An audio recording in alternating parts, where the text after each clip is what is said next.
Hello, everyone. I'm Gary Gerald, along with former All-Pro lineman John Hanna. And you've got 80,000 fans here for only the second time this year, hoping to see the Bills do something they haven't done in 3 seasons, and that's win 2 straight ball games. And, John, anytime you've got quarterbacks like Marino and Kelly, things can happen very quickly and get very exciting. Dan Marino is the NFL's all-time passer. And if he has a 300-yard day, the Miami's record has been at 14-5. Jim Kelly, on the other hand, is the all-time leading passer at the USFL, and he'd very much like to have Dan Marino's title right about now. When he drops back, look at him also going to Pete Metzelar's number 87, who at 6'7" is a big target. And, of course, Marino has a couple of outstanding targets, the Marx brothers, Duper and Clayton. That's right. These two guys represents Miami's version of a balanced attack. Both these guys have 41 catches apiece. Clayton has 825 yards, while Duper has 794. So if you like a passing game, this is the place to be. And, of course, the head coach for the Buffalo Bills in his second game here at Rich Stadium, Marv Levy, a winner in his opener last week against Pittsburgh, and across the field leading the Miami Dolphins, the veteran Don Shula, tied with Tom Landry for most wins among active coaches in the NFL. The Dolphins have suffered this season, 4-6 obviously now, not a playoff contender. Weather, not the best today. Temperature has warmed up. The forecast calls for the possibility of light rain. There was snow 2 days ago. There's snow on the sidelines. It's damp and it's cold at Rich Stadium before this sellout crowd. Getting set to kick off now, Scott Norwood, the second-year player from James Madison for the Bills. In the deep spots for the Dolphins, Craig Ellis and Ron Davenport. The crowd into it already. We're underway at Orchard Park. On the near side, it's Craig Ellis. Out across the 20 to about the 23-yard line before he's tripped up and brought down. Steve Tasker, who was just acquired on waivers from the Houston Oilers, who will be doing some return work today for the Bills, in on the tackle. This is his second game for Buffalo. Let's take a look now at the Miami Dolphins offense. The familiar figure, of course, of Dan Marino at quarterback. Hampton and Bennett, running backs with Clayton, Duper, and the tight end Bruce Hardy. Up front, Eastman, Foster, Stevenson, Lee, and Cook in the interior line had multiple injury problems early in the year. Just underway at Orchard Park, and Marino on the ground. First carry goes to Lorenzo Hampton, and Hampton gets out across the 25 to about the 27-yard line. Thank you. Bills defensively did quite a job on the Pittsburgh Steelers last week. Let's take a look at how they line up with McNanny, the veteran Smurless at nose tackle, and Bruce Smith back in action after seeing only limited play last week because of an injury. Here's your linebacking core, Eugene Marv, the man to keep an eye on here. He leads all tacklers. And the defensive backs, Bellinger had a great game last week. Gromes, Bayless, and Freeman. Second down. Now in motion is Hampton. For the first time, Marino throws, hits his tight end Hardy out at the 35-yard line, very close to the first down. Ray Bentley, who starts at a linebacking position for the first time under Marv Levy, in there on the tackle. Both these teams already starting to pound on each other. You know, there's not a whole lot of love lost between these two guys. A pretty good rivalry in the AFC East, and the Buffalo fans have responded en masse. Despite weather conditions 2 days ago were really frightful as winter hit western New York for the first time. A little bit warmer the last couple of days, and much of the snow has melted, although it's still stacked on the far sideline, and it is going to be a damp type of cold that Marino, Kelly, and company will combat today. First down for the Dolphins. Clayton in motion. Handoff goes to Davenport. Snap goes. Boy, they are hitting out there. Rodney Bellinger coming in off the left corner. Last week we mentioned he had a great game against Pittsburgh with 10 tackles and an interception, and he's ready to hit today. Oh, boy, he stood Ron Davenport on his head that time. You know, he came up there and forced that run, put him right in the gut and turned him a flip. I think we're going to get a good chance to see him here. Bang. How are you doing today? 5 defensive backs now on the field for the Buffalo Bills. Darryl Talley has come out, who had played the left outside linebacking spot. 2 tight ends, Hardy and Johnson, in now for Don Shula and the Dolphins. Second down after a gain of only about a foot on that last carry. Marino backpedaling. Under some pressure, sets up the screen. It's Davenport sliding down at the 40-yard line. Eugene Marv was there. Davenport had some running room, but he lost his footing. kind of interesting that time. They would go to a middle screen, let the Buffalo's defense get the rush, and just kind of let them get up in front of the ball carrier and then throw the ball. Here we'll see Miami's offensive line just kind of let the defense come through, and as they get through, they just kind of dump it off to Davenport. If he hadn't fallen down right there, he might have had some yards. Pickup of about 4 yards. We'll call it 3rd and 6 now for the Dolphins. Extra wide receivers now in the ballgame for Miami for the first time. We've got Nat Moore in the backfield along with Tony Nathan. And everybody is out for the pass from Marino. On the far side, this one is not complete at the 50-yard line. It was intended for James Pruitt. 2 men crossing it. It was Pruitt who made the dive. Charles Rome playing on the right corner with defensive coverage, and Miami will be forced into a punting situation as Reggie Roby comes on. It looked like there might have been some confusion on that last play. Both receivers over there, and then they brought in about 4 different defenders. So it looked like there might have been a mix-up in the patterns at that time.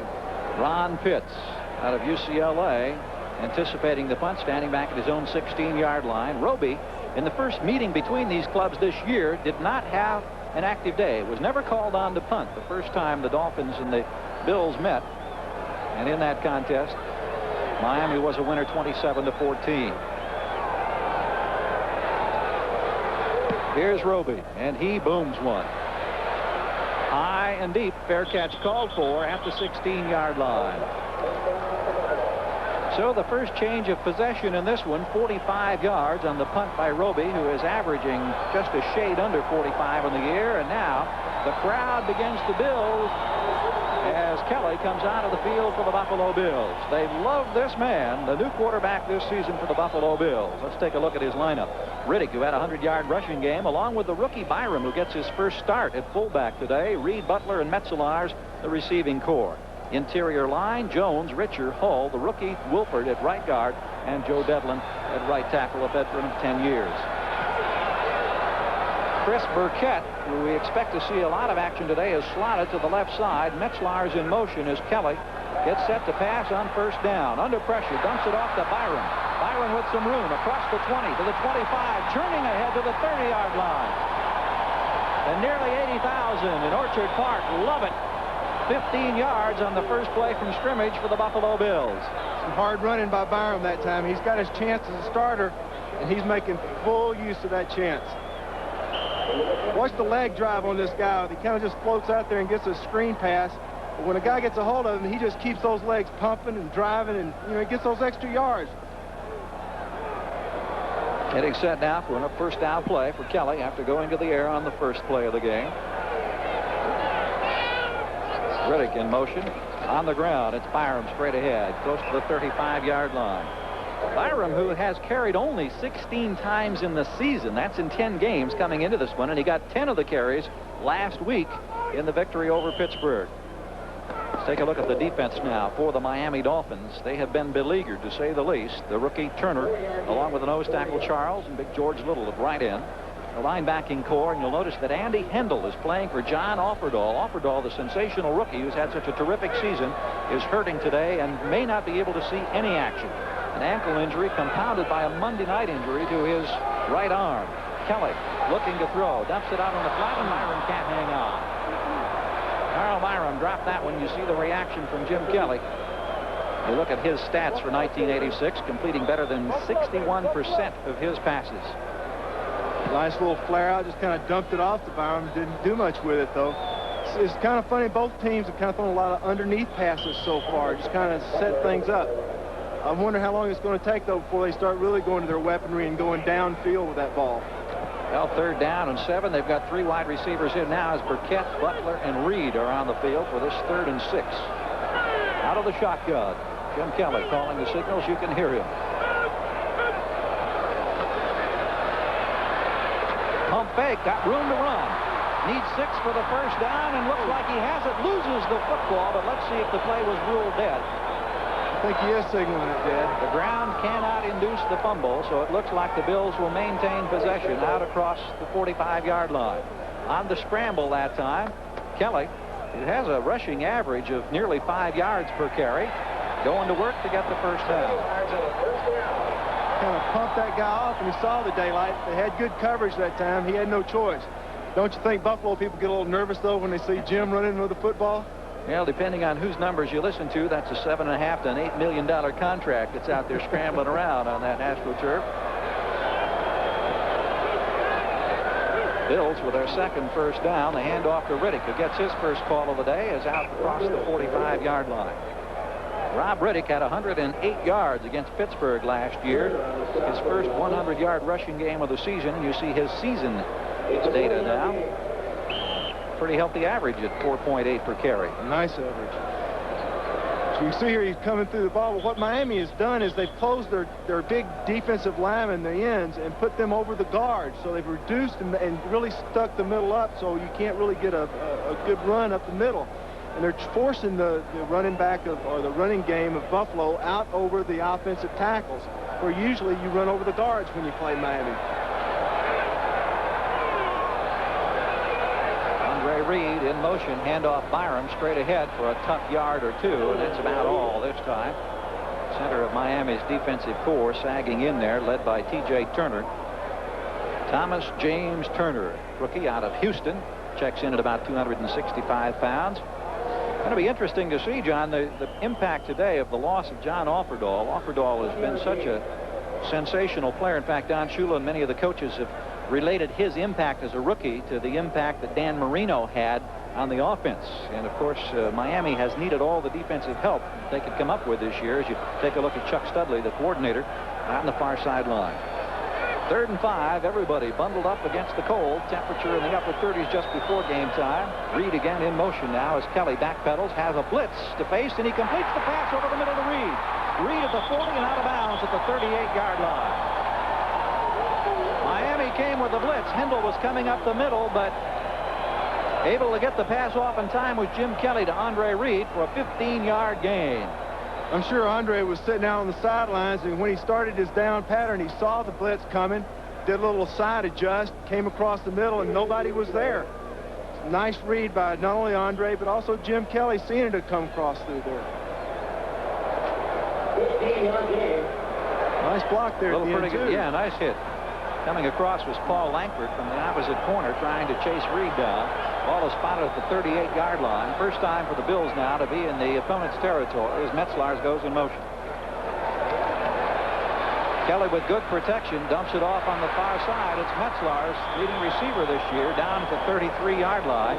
Jackie Shipp and Bob Brzezinski, a couple of backers over there to make the tackle on Pete Metzlars. And you mentioned John coming in. He gives you that big target. He stands 6'7", weighs better than 240 pounds. All you got to do is throw it up in the air, and all the other little defensive backs are jumping up and can't even reach the ball. But what's impressed me so far right now is the way Buffalo is moving the ball. They aren't making any mistakes. They've been able to move the ball before, but they've always had fumbles and turnovers. If they can keep it together, they might score on this drive. Ball spotted just a shade inside the 34-yard line now. We're at 2nd down. 5 yards needed for the first down. Riddick in motion to the near side. Inside handoff. Byram shakes off one man across the 30, and he has some room to the 20 and down at the 16-yard line. The rookie, Carl Byram from Mississippi Valley State, shaking off one man at the line of scrimmage and turning in an 18-yard pickup for the Bills. Byram reminds me a lot of a fullback they had here once before by the name of Braxton. Big, rough, bruising type guy that just runs over people. From what I understand, talking to some of the coaches, he's as good a blocker as he is a runner.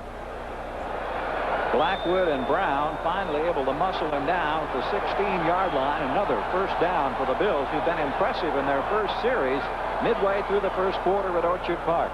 No score in the ball game. Delighted to have you along for this one with a sellout crowd. This is Riddick churning his way to the 12, possibly the 11. Riddick has a cast on his left wrist. You can see it there. It's nicely taped up. He broke a bone in the wrist, and he had that performance last week against the Steelers for a career high, so obviously the injury not causing him a great deal of difficulty. Well, this is where Miami's got to bone up.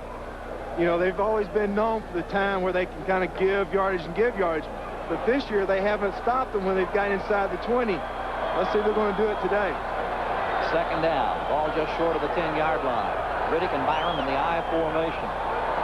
Burkett slotted right side as Kelly with a little play action fake has Byram. Touchdown, Buffalo.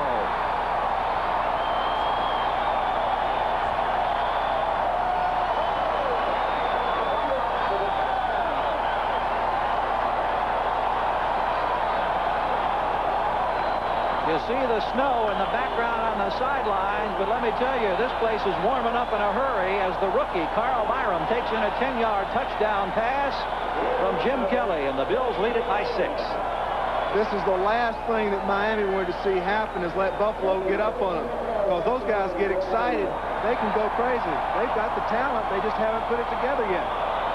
First touchdown of the rookie's career. Scott Norwood, number 11, on for the conversion attempt out of the hold of John Kidd. We'll look straight at it. High snap, but no problem. Right through the middle. And the Buffalo Bills using a lot of clock on a very impressive first drive. 5:29 to play in the first quarter, and the Bills enjoying themselves in the early going. You see the numbers on the scoring drive and a 10-yard touchdown pass. Kelly to the rookie Carl Byram. And there's Byram on the sideline after savoring his first ever NFL touchdown. I tell you, the fans here in Buffalo have already got the wave going. They're giving Miami a little bit of their own medicine. Because if you've ever been to the Orange Bowl, when Miami gets ahead, you can't even hear yourself talk. They got both the upper and lower decks going in tandem around this bowl at this time as Norwood gets set to kick off for the second time. The Dolphins in their first series got one first down and then were forced to punt. We look at Ellis and Davenport now swapping sides here as the return men. It's been 3 years, as we mentioned at the open of this telecast, since the Buffalo Bills have won back-to-back ball games. Here's the kick. Greg Ellis from the goal line. He's got a cut. Out across the 30-yard line. Pretty good return that time for Craig Ellis out of San Diego State, a first-year player, and Ronnie Pitts is in on the tackle. We watch Ellis retreat to the far sideline. 5:19 to go, first quarter. Buffalo by a touchdown over Miami. Stay with us. Watch closely. We're about to put this new Ford Mustang through its paces. Where the Bills lead Miami 7-0. And a short week for the Miami Dolphins. They, of course, were involved in a Monday night game against the Cleveland Browns in Cleveland.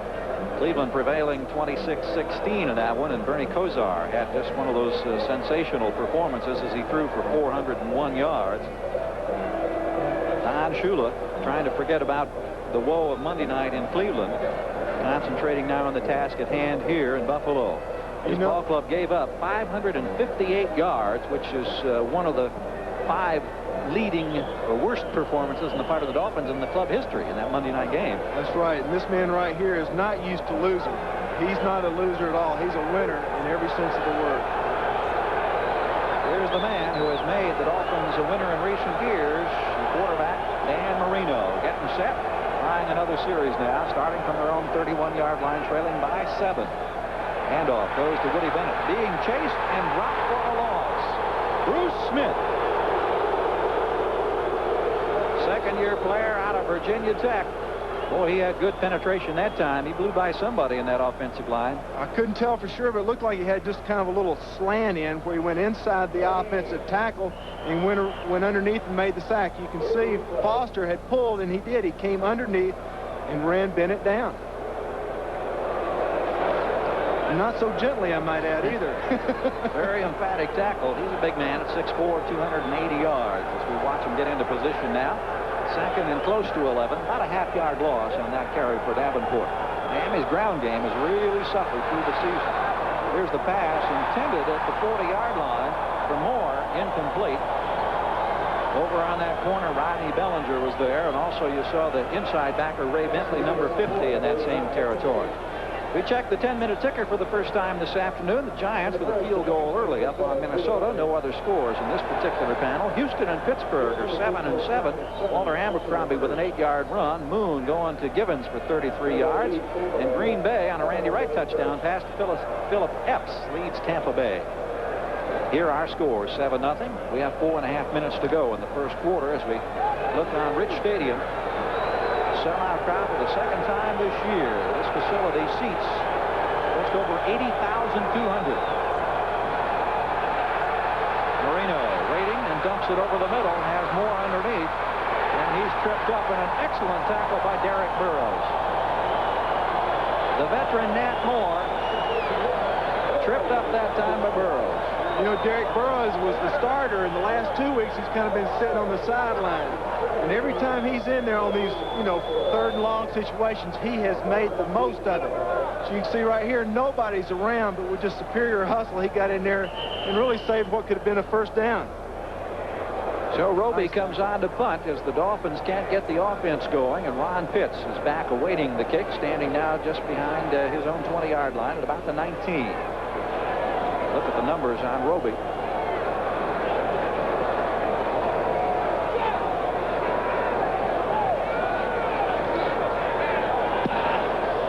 This one a little more of a line drive, got a little distance, but Pitts will have an opportunity to run it back. He gets about 7 yards, and he is popped right there. About the 2nd or 3rd man down there got a pretty good shot at him, trying to pick up a number. The man who made that hit was Ron Davenport. 44 yards in the punt as we make this break. Kelly with time, and contact made over on the far side. Byron, the intended receiver. Bob Rudzinski was over there. You saw a quick shot of Glenn Blackwood as well. No penalty flags down anywhere in sight.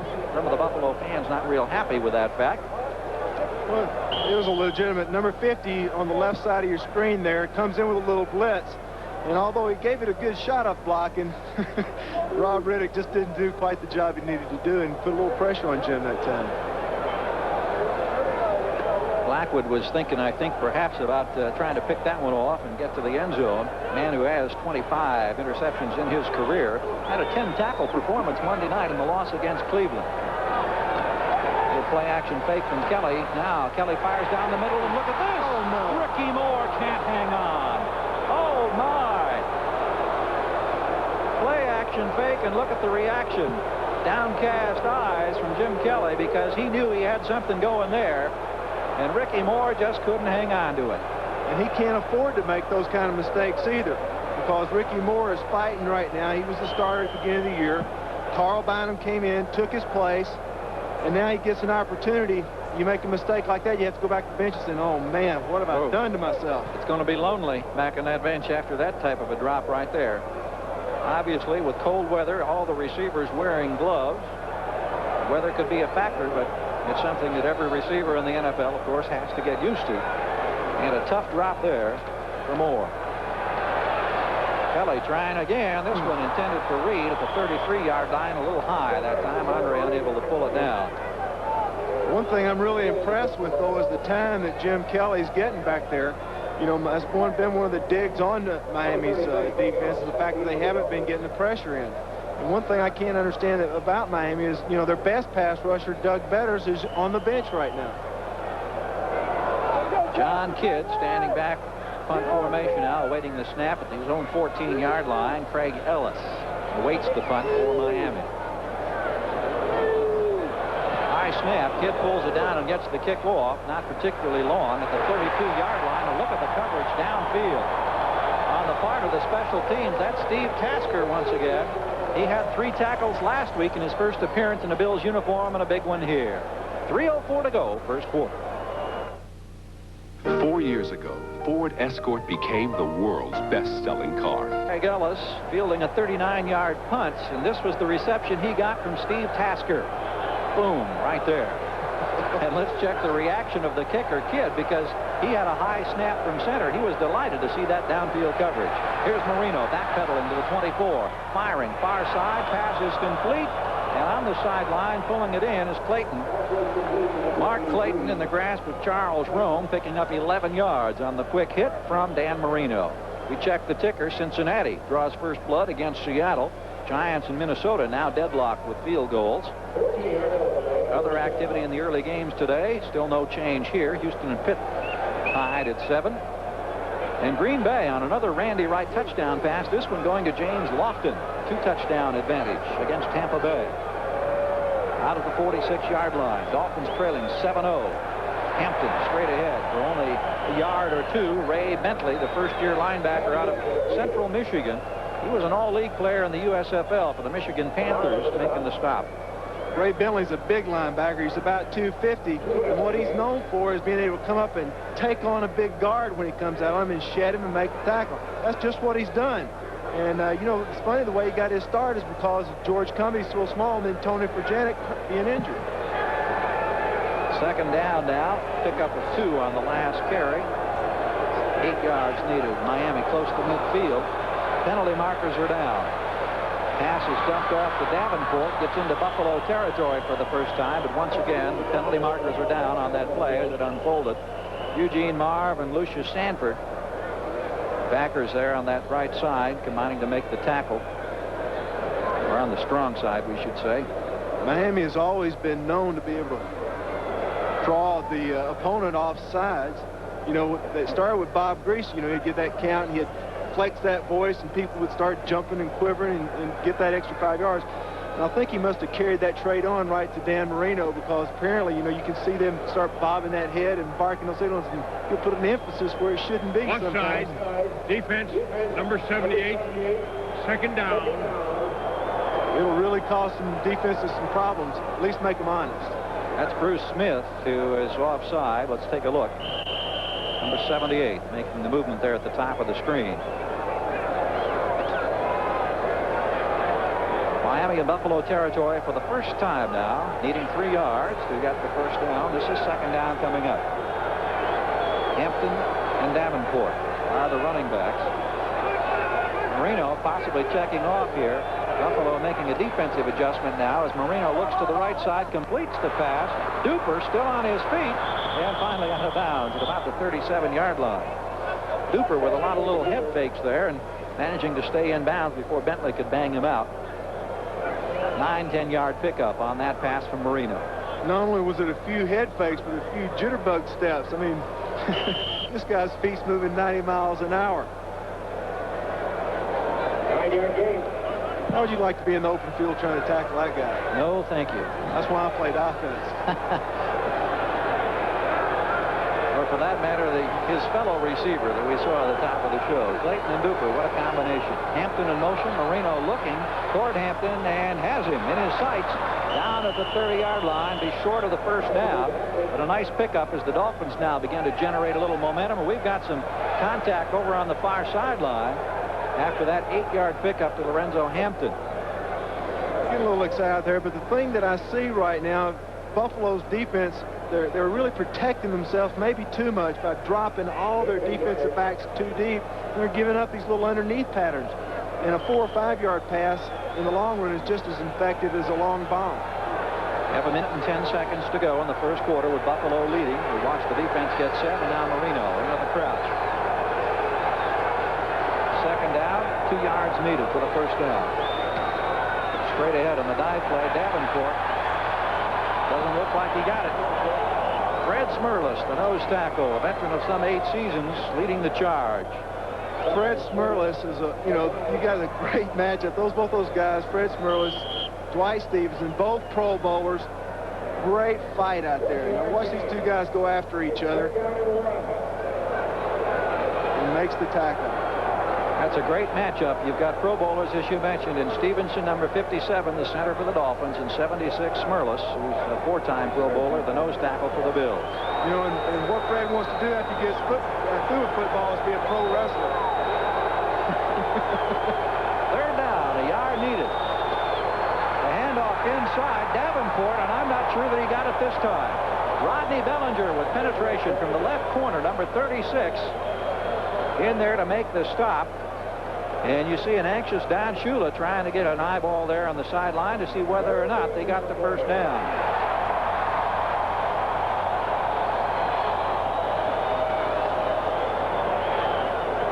Fourth down has been indicated. We're waiting for a moment to see if they bring in the chains. The gun has sounded. We have reached the end of the first quarter at Orchard Park, New York, where the Buffalo Bills, with an impressive start, lead the Miami Dolphins by 7. Anna with you from Orchard Park, New York. We look at first quarter statistics. Relatively evenly matched. Buffalo leading the ball game 7-zip. And to start the second quarter, a pivotal play. It's fourth down, less than a yard needed. Miami has given indication that they'll be going for it here, trying to keep a drive alive as they trail by 7. There's a 10-yard touchdown pass from Kelly to Byram, the rookie running back, to give the Bills the advantage. This is a real momentum team for both, momentum play, I should say, for both teams. Whoever wins this battle is a great shot in the arm. listen to the crowd respond now for the Bills defense as Miami and Marino look at fourth and less than one. Play action fake. Marino goes to the air to get the first down. Hampton out at the 22-yard line. Pass complete to Hampton. Nice call there from Don Shula. Don Strock on the sidelines, and Shula is right. And company as Hampton comes up with the first down. You know, that doesn't surprise me at all throwing a pass, though, from Don Shula, because I remember a lot of those third down situations and fourth and short situations where he would fake a running play up the middle and then have that little shovel pass back and then go for the long bomb and they'd score on you. So Shula's got a few tricks up that sleeve. First down for Miami. Dolphins threatening for the first time in the ballgame at the Bills' 22-yard line. It's Hampton in motion, top of the screen. Marino with time over the middle completes the pass to the tight end Hardy. Hardy pulled down by Eugene Marr.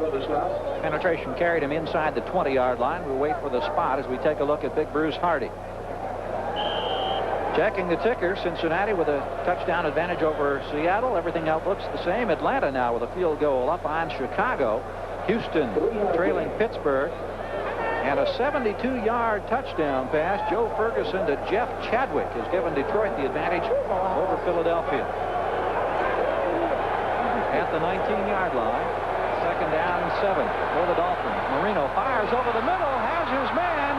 It's Davenport out of the backfield, and he is close to the touchdown. We're waiting for a signal. I don't think they're going to give it to him. And look at the reaction from Davenport.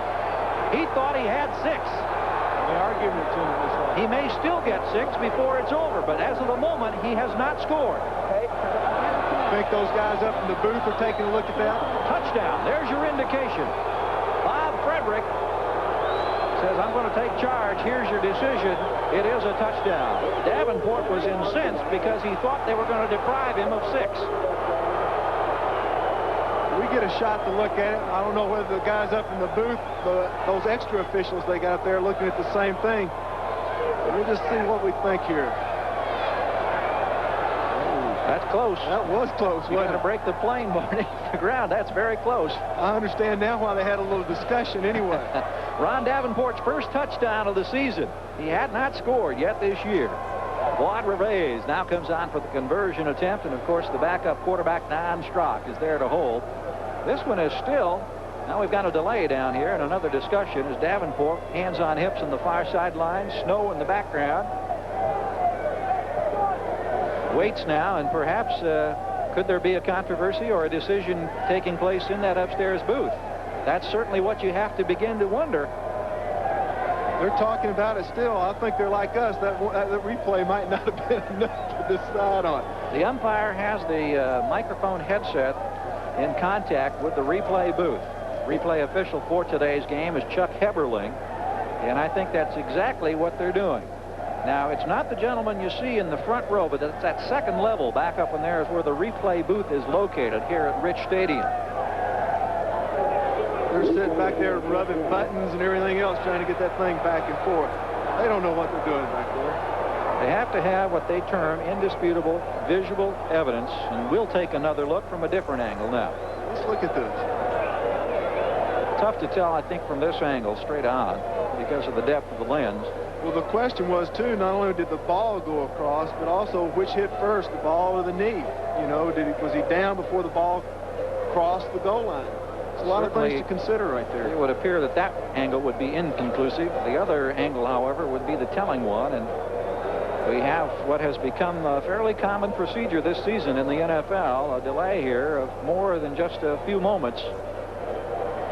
I don't know whether... And we understand now that the play is going to stand as called because the play was inconclusive. That's the preliminary indication we have just gotten from our producer, Elliot Warner, down in the truck, and they have communication with the replay officials. And now we'll get the interpretation and the announcement, I believe, to the crowd from Bob Frederick. After review by the instant replay official, the play stands, and it is a touchdown. So there you have it. They took another long look, and the Miami Dolphins have 6 to trail by 1, and we'll get set now for the conversion attempt. It was a 19-yard scoring pass, Marino to Davenport. Dan Marino throwing his 24th touchdown pass of the campaign. Wad Reves getting set now for the conversion attempt. can see, right through the middle. And we are tied up here. 7-7. Orchard Park. We have played less than 1 minute of the second quarter. Stay with us. Challenge new person. Court out of the backfield that has tied our score at 7-7. Gary Gerald and John Hammer welcoming you to our telecast today. Second quarter action now, resuming with the kick that is fielded at the 3-yard line by Ronnie Harmon. Harmon with a bit of an alley, cuts back to the middle and gets out close to the 30-yard line. Ronnie Harmon popping that one up there before Mike Kozlowski was there to bring him down. And we'll see that the ball is going to be spotted in the vicinity of the 28-yard line now as the Bills, who scored first on a touchdown pass from Kelly to Byram, now go to work after Miami tied it up with this drive of 9 plays, just over 4 minutes, and the 19-yard throw, Marino to Davenport. Marino, as we indicated, now with 24 touchdown passes this year.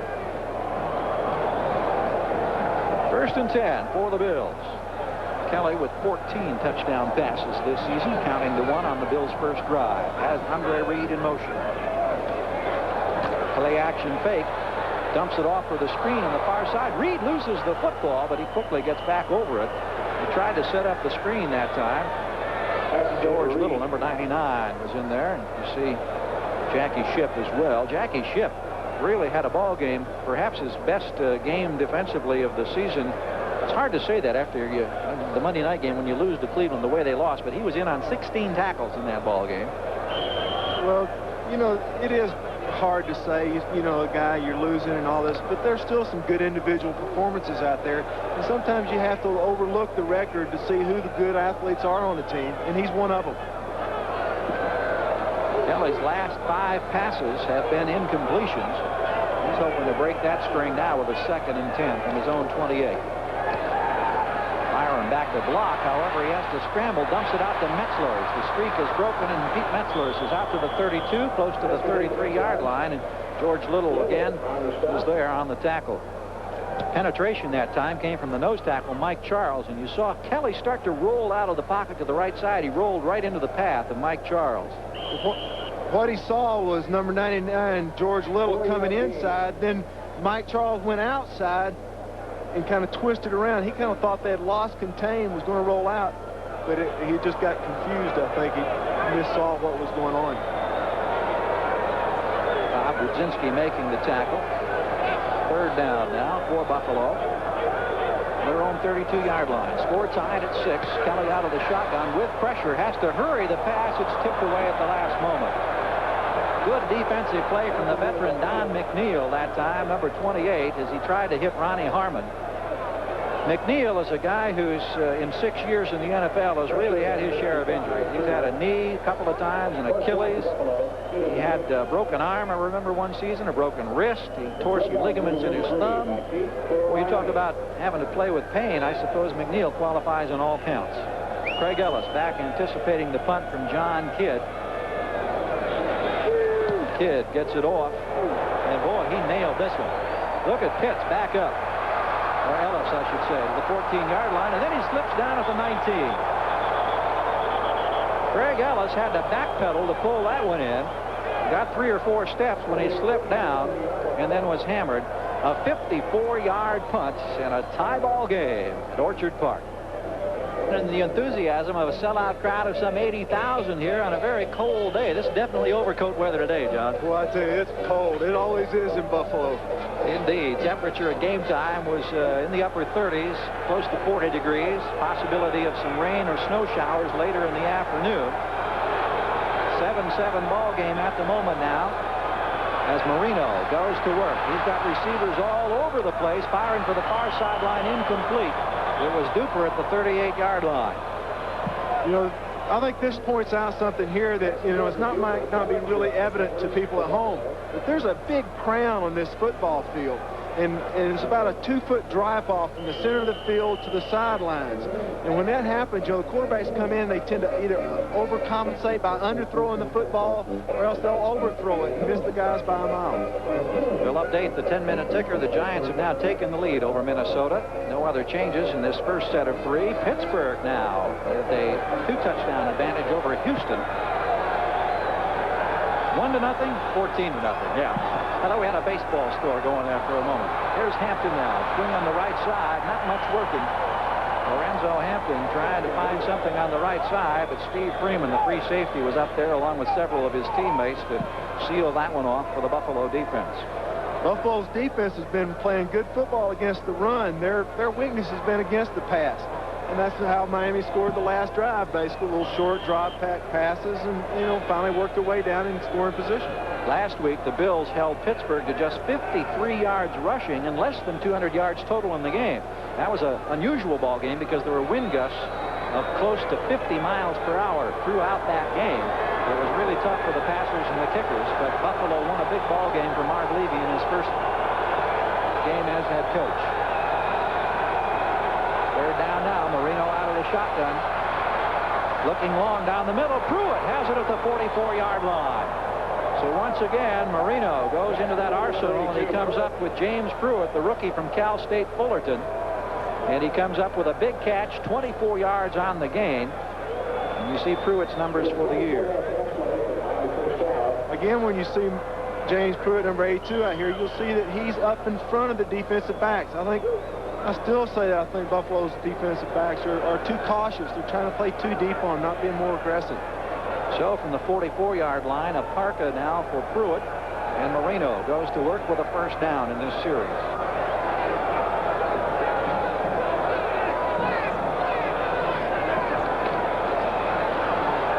Marino with time stays in the pocket, flips it out on the right side. Not much working this time. Out at the 47-yard line is the tight end Bruce Hardy.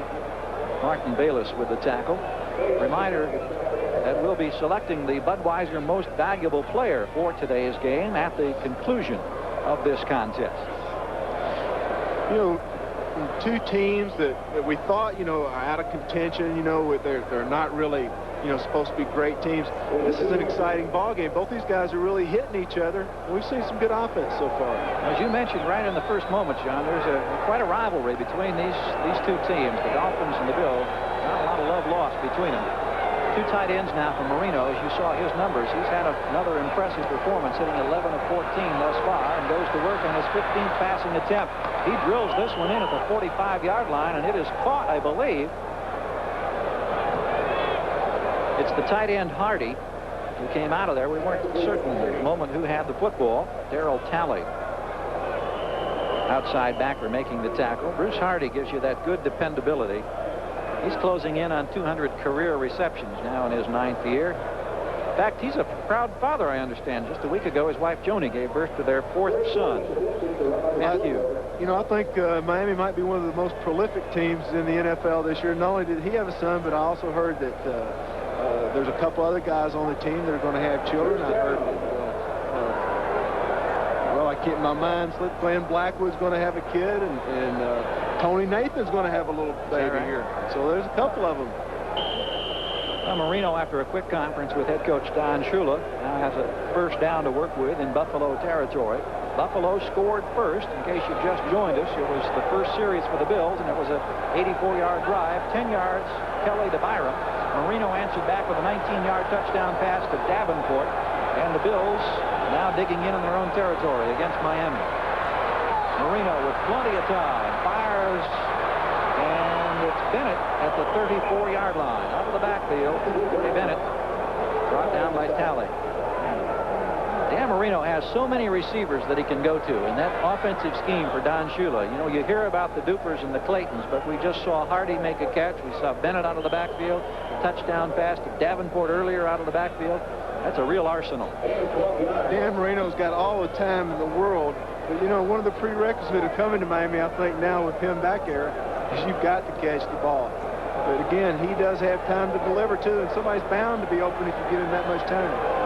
12-yard pickup. As you can see, they average better than 285 yards a game passing. That's tops in the league. Here's Davenport, tripped up. May have lost a half yard as he tried to get out of the backfield to the right side that time. Bentley was there, Sean McNanny also over in that particular area. Miami is just trying to keep Buffalo honest. They have not been productive on the ground today against this defense, but they have been in the air. They better stick with what they've been doing best. Buffalo Bills have not been a team this year that gets a lot of pressure on the quarterback. They've generated only 17 sacks in the first 10 games of the season. And thus far, Marino's had pretty much his own way back there as far as time. Second down, we'll still call it 10 after a loss of perhaps a half yard in the last play. Three-man rush. Marino again steps up with time and completes the pass to Hampton at the 30-yard line. Lorenzo Hampton brought down by Darryl Talley. And again, Marino throwing underneath, going short.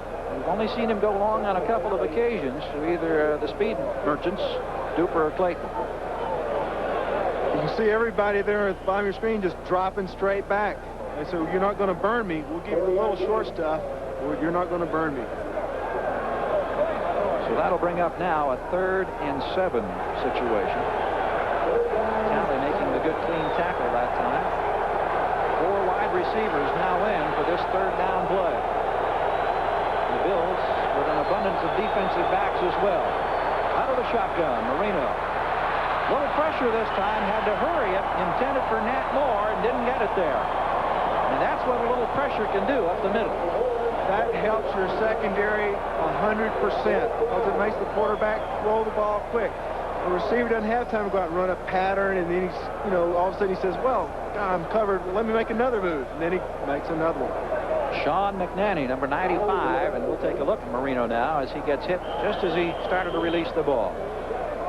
Makes a quarterback think, too, if he can hear a little bit of footsteps every now and then.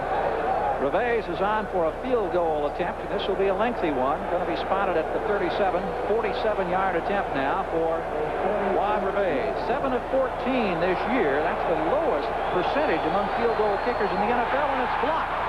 The Bills have it. Coming up with it for Buffalo is Steve Freeman, and Freeman finally wrestled out of bounds. And listen to this crowd now at Orchard Park come alive after the blocked field goal attempt.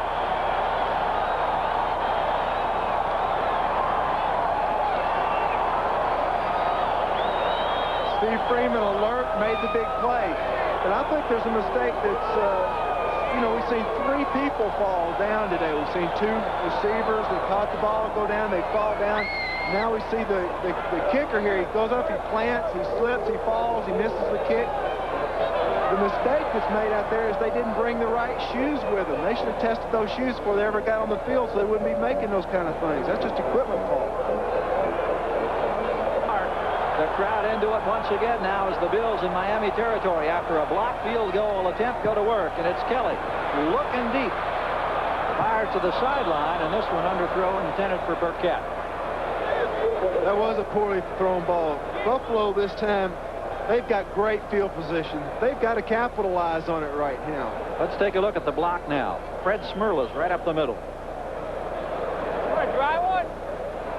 See the left hand go up, and there it is, knocking it away. It was Freeman who came up with it and made roughly a 33-yard return before he was muscled out of bounds. Fred Smirlis has played some good football today.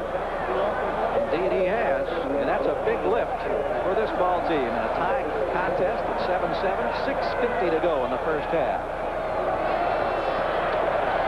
Kelly with an abundance of time. Byram out of the backfield inside the 40 down to about the 36-yard line.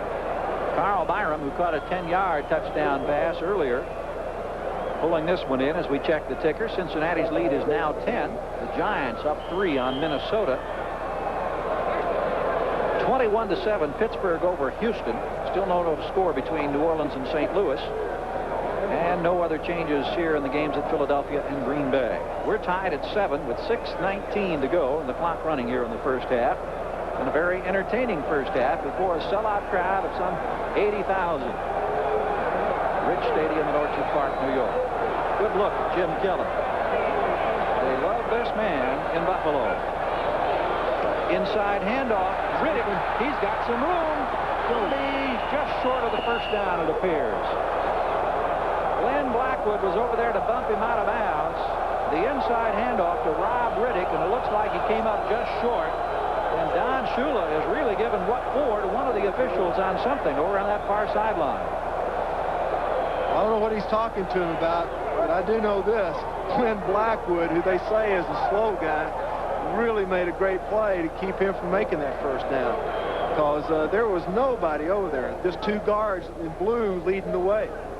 Glenn Blackwood is just recently off injured reserves. He was slowed by a very severe thigh bruise through much of the early season. He said that thing felt like mashed potatoes the first part of the year. Fourth down now for Buffalo. Here's another one of those pivotal plays. Don Shula on the far sideline. Marv Levy on the near side watching his ball club. 4th and inches. 3 tight ends for the Bills. Big Riddick in motion. Byram, the rookie, gets the call. He's got the first down.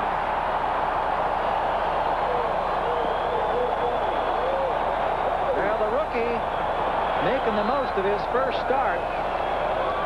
From Mississippi Valley State, there's a good close-up of Carl Byram as he goes back to the huddle now, and he keeps this drive alive. Let's take another look, John Hannon. This is the kind of thing that you need to fire up your team. You know, it's 4th and inches, everybody's getting down and dirty, and you make it. That fires everybody up. It makes you have confidence in yourself. At the 29-yard line, it was center Kent Hull, Jim Richer, and Will Wolford, the guards, opening the hole there. Byram went straight ahead. Metzler's in motion. Kelly to throw. Now under some pressure, has to put it into traffic trying to hit Byram at the 26-yard line. George Little was in there, forcing Kelly to hurry up that throw just a bit. He did hurry him up a little bit, but to be honest with you, I think he had a lot of time then. You know, there's nobody open. Sometimes those defensive backs help that defensive line out, just like what we saw a little while ago when they put the rush on Dan Marino. Another evidence graphically there of the defensive woes that have followed the Dolphins through the first 10 weeks of the NFL season. Not particularly impressive numbers for Kelly, but he's got his ball club on the move in a tie game against Miami. We're at 7-7, counting down here in the first half. Byram trying to work his way close to the 25-yard line before he's hammered down, and we have 5 minutes exactly left in the first half. Mike Charles, the nose tackle, along with Andy Hendel. Hendel again playing in place of the injured John Offerdahl, the rookie. Offerdahl had an ankle sprain that had slowed him in recent weeks, but it's an elbow injury suffered at Cleveland Monday night that's kept him out of this game thus far. Kind of a little rollout action, fake type thing, and then they handed the ball off underneath. Both teams now fighting, want to go into halftime with a lead.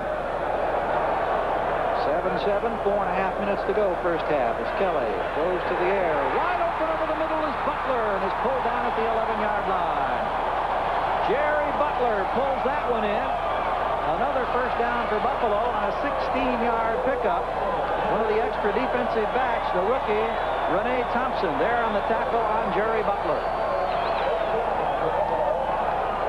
Just a little simple across the field type move, just runs out, kind of post, comes inside.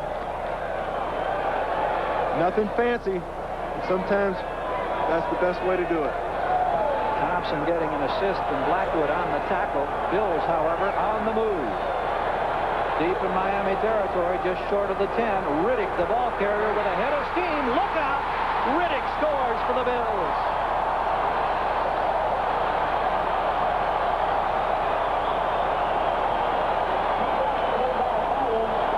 Did make a great run that time, but I think we got a perfect example of number 35, Carl Bynum. He threw a block that just sprung him wide open. It was a beautiful block. Well, let's take a look and see if we can see it now. Ground level. What's number 35 running right at you here, throwing this block? Bang. Oh, yes, indeed. Wasn't that pretty? Right at the line of scrimmage. And Rob Riddick coasting home his 4th rushing touchdown of the year as we get set for the conversion attempt from Scott Norwood. 3:39 to go first half, and another impressive drive for the Buffalo Bills, who have broken the tie and have taken the lead, now trying to pad it out to a full 7. Again, a high snap, but no problem for Norwood. So it's a 14-7 ball game here, and on the sideline, Riddick gets the comfort of that extra heavy jacket because it is a very chilly day, to say the least, outside of Buffalo. 3:39 to go here in the first half. I want to remind you that next Saturday, Sports World roars into action as we'll take you down to Florida for coverage of the CART Nissan Miami Indy Challenge. National title on the line. Michael Andretti battling Bobby Rahal. And, of course, you'll see the likes of Danny Sullivan and Rick Mears. So join us for an exciting afternoon of racing action next Saturday, 3:30 Eastern Time on NBC Sports World. That was a great event down in Miami, and I know you'll be enjoying that. And look at here. Is this rushing the season just a little bit? I thought at least he ought to be dressed up like a turkey, not a Santa Claus yet. Now they're enjoying themselves in the outskirts of Buffalo. 11 yards on the touchdown run by Riddick to make it a 14-7 ball game. I know when that guy's dressed up like Santa Claus. With the arrival of Kelly and Livy here, they probably think it's Christmas in Buffalo. Well, the influence of Jim Kelly on the attendance has been astounding, and we'll document that a little bit later on as we get set now. Davenport Ellis ready to return for Miami as the Dolphins trailed early 7-0, came back and tied, now find themselves down 14-7. Taking to the near sideline at the 12, it is Ellis. To the 26-yard line before he's pulled down. Coming up off the bottom of the pile, Tony Perjanik is there to make the tackle, and the special teams player, the kick coverage play here by the Bills has been pretty impressive thus far. And let's not forget a blocked field goal set up that last score as we update activity around the league on the ticker. Atlanta up by 10 now over the Chicago Bears. Bears again without McMahon today. No other changes here. Houston has added a field goal against Pittsburgh.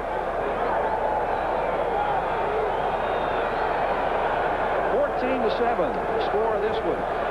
We have Buffalo on top after an 11-yard Riddick touchdown carry to the right side. Marino and the Dolphins try to answer back.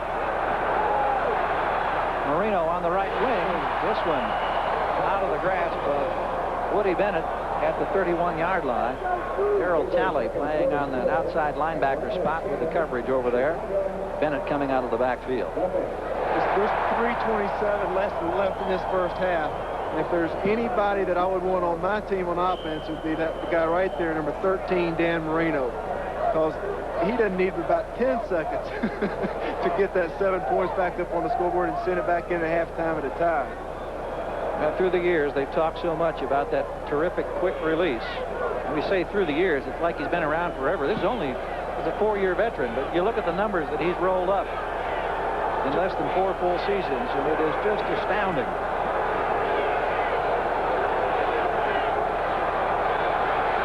Marino sets up the screen. It's Davenport. Davenport across the 40-yard line to the 41. Freeman finally there to trip him up. Penalty marker is down. And it looks like they're going to take this one back. Looks like holding.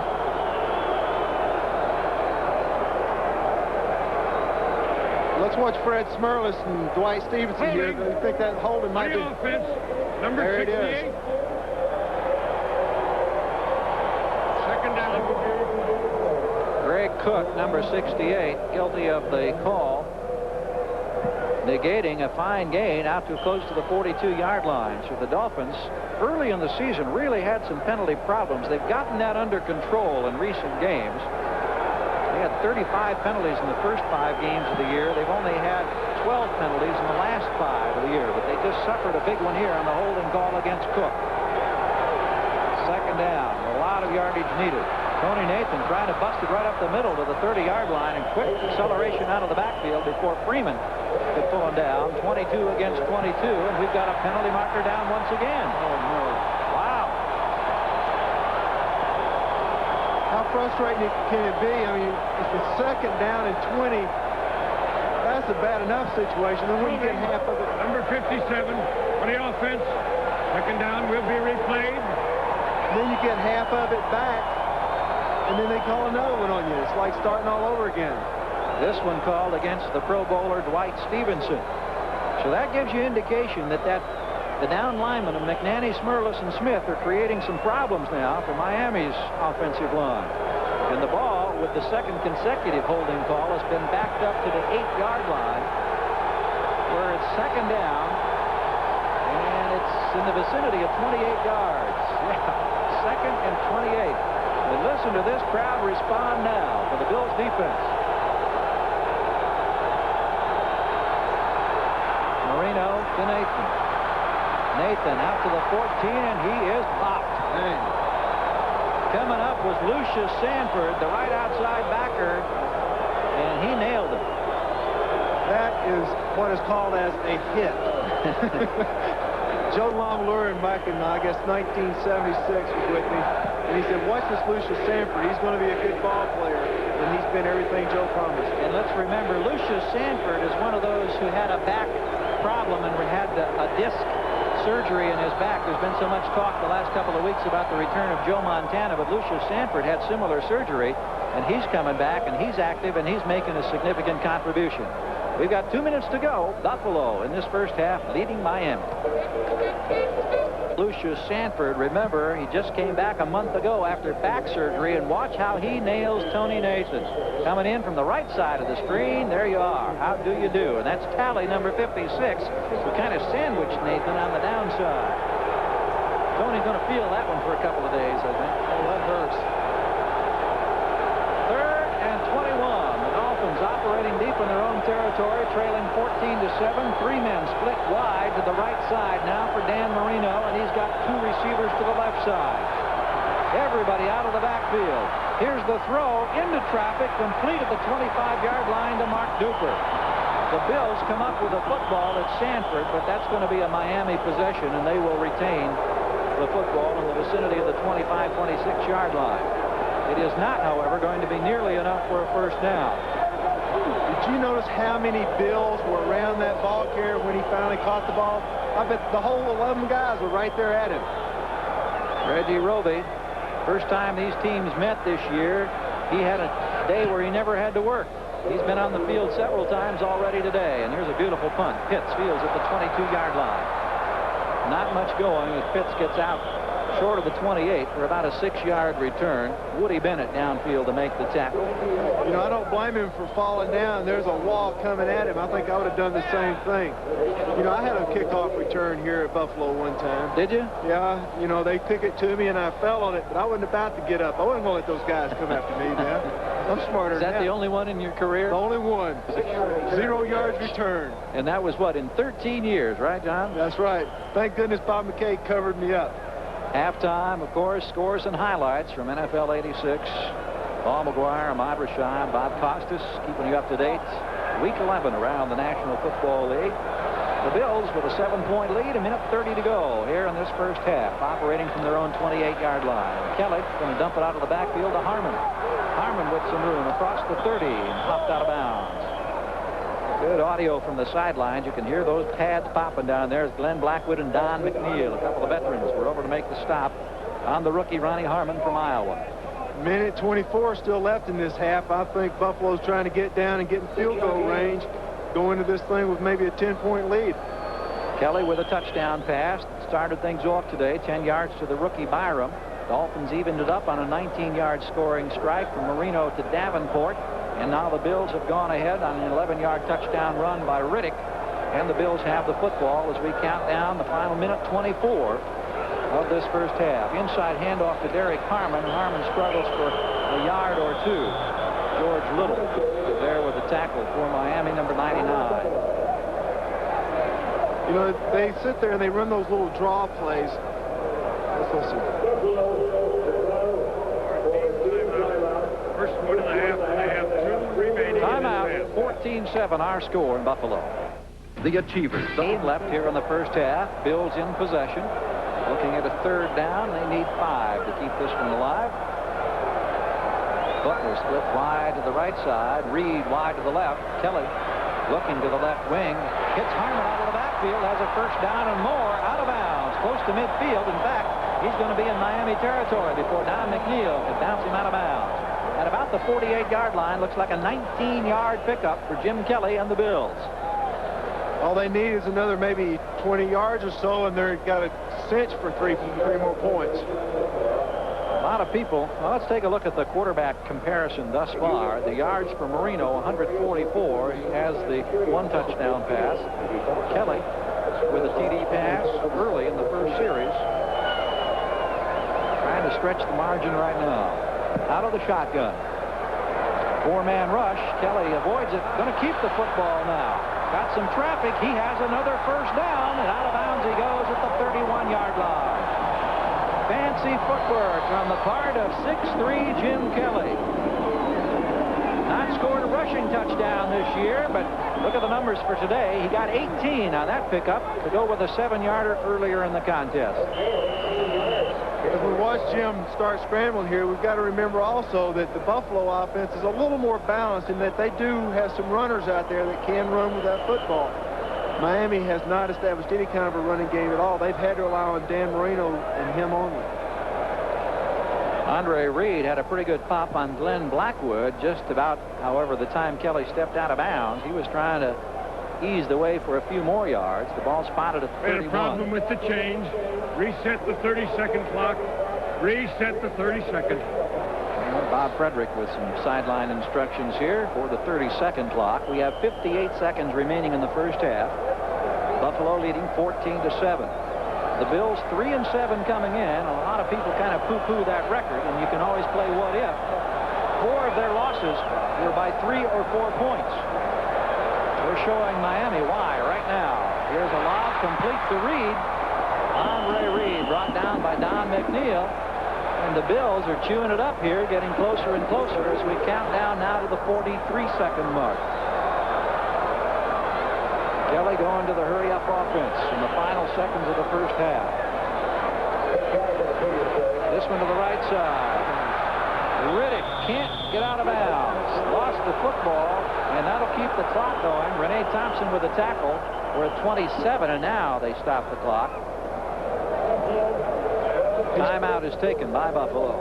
He's close enough now to where he can start aiming at the end zone. You know, it might be where they got, what, another down. They don't have the one down left now. They might should have called the timeout the play before. Said, look, we're going to go with 2 plays. We're going to go both into the end zone, 2 different patterns.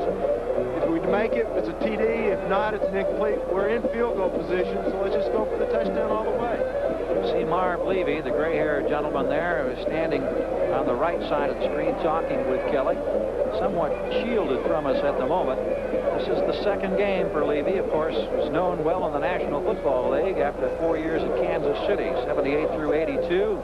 Coached the Chicago Blitz, the USFL in 85, and then been most recently director of football operations for the Montreal franchise in the Canadian Football League. And came in to replace Hank Bulla here a couple of weeks ago. Got a win last week against Pittsburgh, 16-12. Sellout crowd rooting he and the Bills on today, and with a 14-7 lead.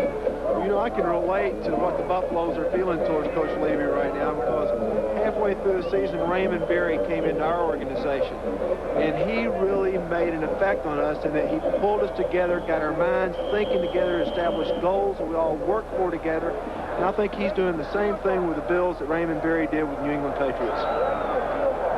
Less than 30 seconds to go at halftime, NFL 86. All the updates and activities and highlights from around the league. Stay with us. Let's see now. Buffalo can take advantage of this last 27. Kelly out of the shotgun from his own, or from the Miami 25, looking for the end zone. Has a man.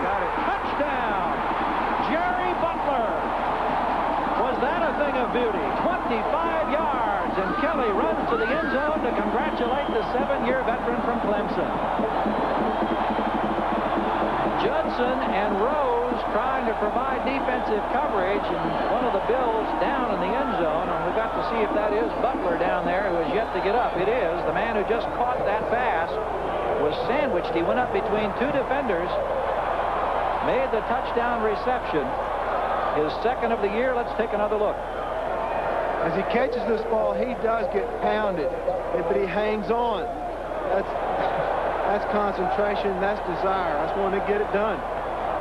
Great concentration on the part of Jerry Butler, a former Pro Bowler himself, who is still down on the turf in the end zone.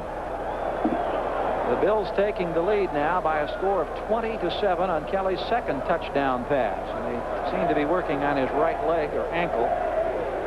And Jim Kelly, a very concerned quarterback, is right down there on one knee alongside his teammate. The crowd chanting Jerry, Jerry, I believe, right now.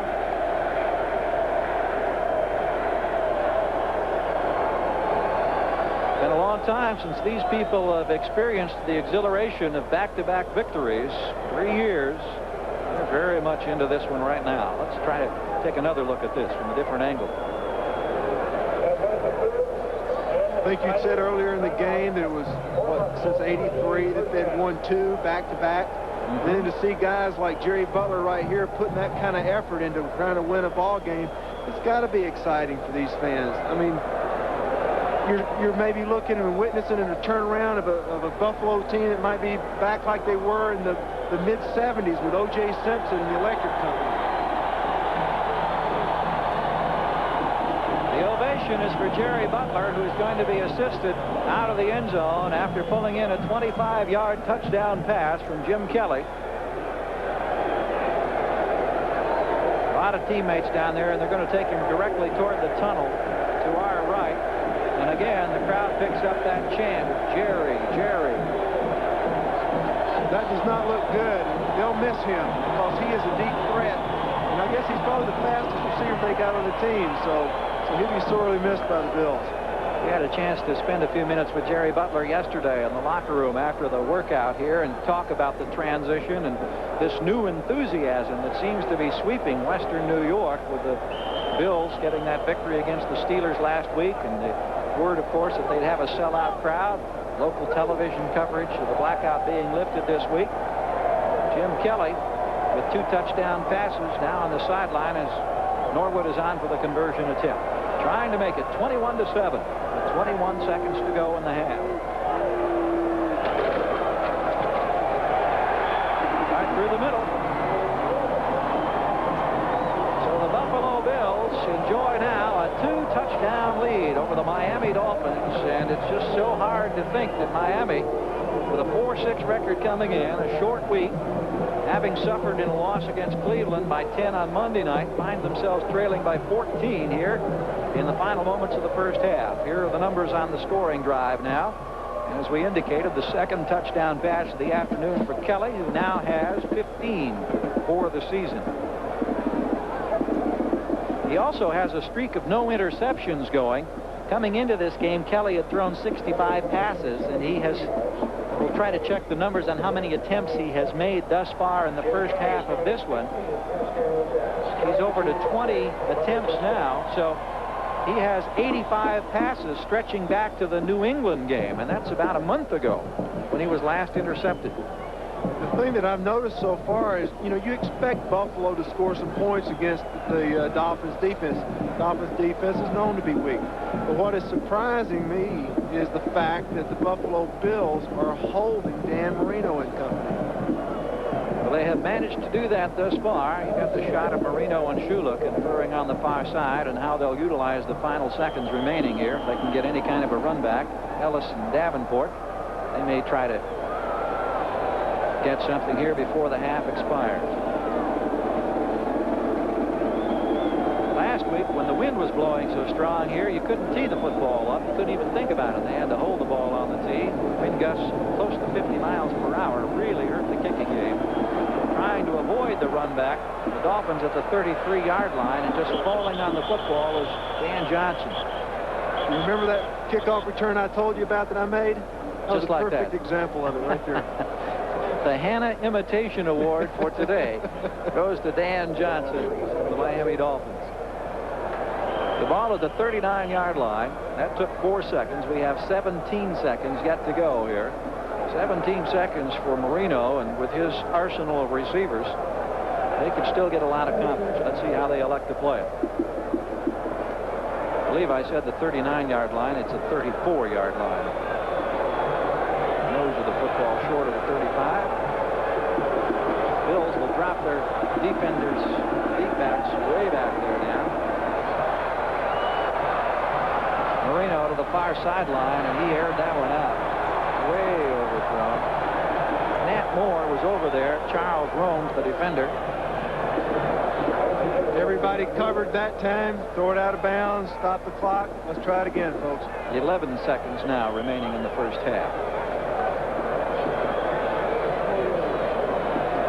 Chilly day at Orchard Park, but I don't think anybody in this sellout crowd of 80,000 minding the fact right now where the Bills leading 21-7. See the time remaining now as Marino sets up in the shotgun once again. See those 3 guys up the top of your screen. We probably have a Hail Mary. Nope. Nathan close to midfield as he scrambles out of bounds, and penalty markers are down. Sanford, Cumbie, Bayless were all over there, and apparently the officials thought that there was a little contact after Tony Nathan was clearly out of bounds. We'll get the interpretation from Bob Frederick. Unsportsmanlike conduct upon number 57, the defense, 15-yard penalty, and first down. Well, that's a mistake right there that would give a coach more gray hair. Marv Levy's got a bunch, but Lucius Sanford makes the extra hit right here. And it's a little shove, as you can see, and it cost him 15 yards. Almost took out the coach, as a matter of fact. And the ball is suddenly at the 35-yard line in Buffalo territory. 5 seconds to go in the half. Revés is on for the field goal attempt. This one will be 52-plus yards, close to 53. His earlier field goal attempt was blocked by Smirlis, and the Bills later turned it into a touchdown. 52-yarder on the way, and he drills it. Juan Revés, whose longest this year had been 44 yards, his career long was 51, as time expires, has just hit a 52-yarder. And that will give the Dolphins a bit of a lift now as they've come back to trail at 21-10. Nice little touch of momentum for Miami going to the locker room. That's got to help them out. They go into the side. They do a little talking and said, hey, let's go, guys. Let's get it together. I think we'll come back here in the second half, and we'll see some revitalized Dolphins, or else Shula may not have them around much longer. A couple of touchdown passes from Jim Kelly to Byram. Also, an 11-yard run by Riddick. A 25-yard touchdown throw to Butler, accounting for the Buffalo scoring. Miami with a 19-yard Marino to Davenport touchdown pass, and now the Revés field goal of 52 yards to make it 21-10 now as we've reached halftime at Orchard Park. NFL 86 halftime activities will continue in a moment. We'll be right back after these messages from your local station. Cloud Crowd of the Year with a 21-10 advantage over the Miami Dolphins. A couple of touchdown passes from the rifle arm of Jim Kelly. We said on top coming in that it's always exciting and interesting when you have quarterbacks with the credentials of a Marino and a Kelly. They have proved it thus far with 31 first-half points. Kelly has the edge with 2 touchdown passes. Marino has one of his own at this time, and the Dolphins, who have been struggling at 4-6, are struggling against a Buffalo club that seems to be playing some inspired football, John. They are playing some inspired football. These guys, you know, they've been down and out for a couple of years now, and here they come back right at you. Total yardage for this one at 201 yards. I'm sorry, John. That's all right. Well, you know, I was sitting here and I was just looking at these total yards, and the Bills have got 201 and Miami's 166, and you know, nobody expects that. Even though the score might be for the Bills side, you wouldn't think the total yards would be. Rushing advantage, look at that, 7 yards total for the Dolphins in the first half, 77 for the Bills. And on the scoreboard, it's 21-10 with Buffalo on top here by 11. Now, there was a costly mistake in those final seconds, however. Lucius Sanford was guilty on unsportsmanlike conduct when he pushed one of the Dolphin receivers after he'd gone out of bounds. That 15-yard penalty gave Miami the opportunity to kick a 52-yard field goal by Revés as time ran out in the half to give them that bonus 3 points. And if you're a coach on the Buffalo side, you got to hope that that doesn't come back to haunt you. Well, you know, you sit there, and it was a senseless mistake. You know, he had made a great play. He made a much harder hit earlier on Nathan. It was a great play because it was on the field. But when you're off the sideline, he was deliberately going out to kill the clock, and then he pushes. You know, that's really kind of senseless, and it's not very smart football. Now, let's go back and take a look. There was a blocked field goal on the part of the Bills. Fred Smirlis came up with a big play right here to block Revés' first attempt today. And again, it wasn't so much Smirlis' effort that time, even though he was giving good effort, as much as it was the kicker had the wrong shoes on and slipped down. This turf is matted down, and you've got to have the right kind of cleats on the right kind of field. And then it was followed up by this. Is when his receivers haven't caught the ball. They've been in their hands. Let's take a look at the series today on the possessions for the Dolphins. You can see the first 2 were punts, then the touchdown, the blocked field goal, another Reggie Roby punt, and then finally the field goal in the final moments of the second quarter. Don Shula doing some pacing on the far side.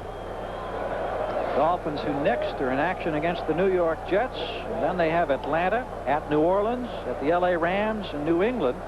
Marv Levy in his second game here for the Buffalo Bills at age 58. Phi Beta Kappa from Coe College in Iowa. Also has a master's in English history from Harvard, a well-educated man who in the National Football League has got to be delighted with what he's seeing happen here in Buffalo. Well, the big thing that he said he was going to do for this team is make the special teams better. And so far in the first half, the special teams has been the difference from these two ball clubs. Harmon and Tasker in the deep spots now for the Buffalo Bills as Revés puts his foot to it.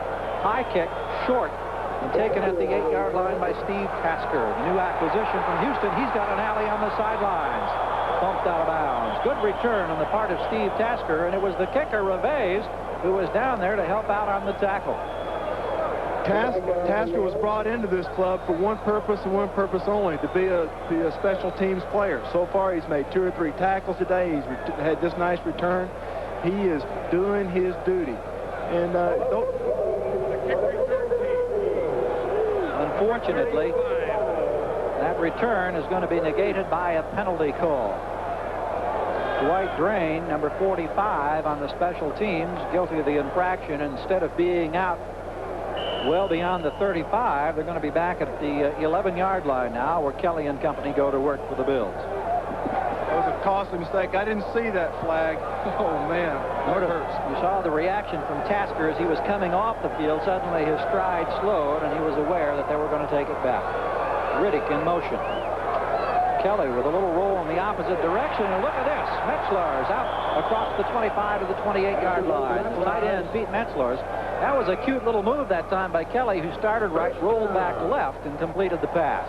Not only did he roll out, but he looked everybody off. He looked like he was going to throw out that way. I watch him here as he kind of rolls, and he stares out like he's going to throw it one direction. Boom, back to him he comes. 16 yards on the pickup. William Judson there with the tackle as Metzler slipped down. We've seen a lot of players slipping on this turf here today. Just a fine type of drizzle in the air. Temperature close to 40 degrees. Handoff, and going straight up the middle is Riddick this time. Gets across the 30 to about the 33-yard line. Jackie Shipp in there for Miami. We were mentioning the Dolphins coming schedule. Let's take a look here first at Riddick now. Riddick comes up here behind a fine block there by Mr. Bynum. This is an important series for Buffalo. They got to come back and say, hey, we're going to set the tempo. We aren't going to let up. We're going to make Dolphins work for this one if they want to come back. Second down now at the 33-yard line. Bills in their own territory, just underway second half. Buffalo leading 21-10. Byram, the rookie, across the 35 to about the 36.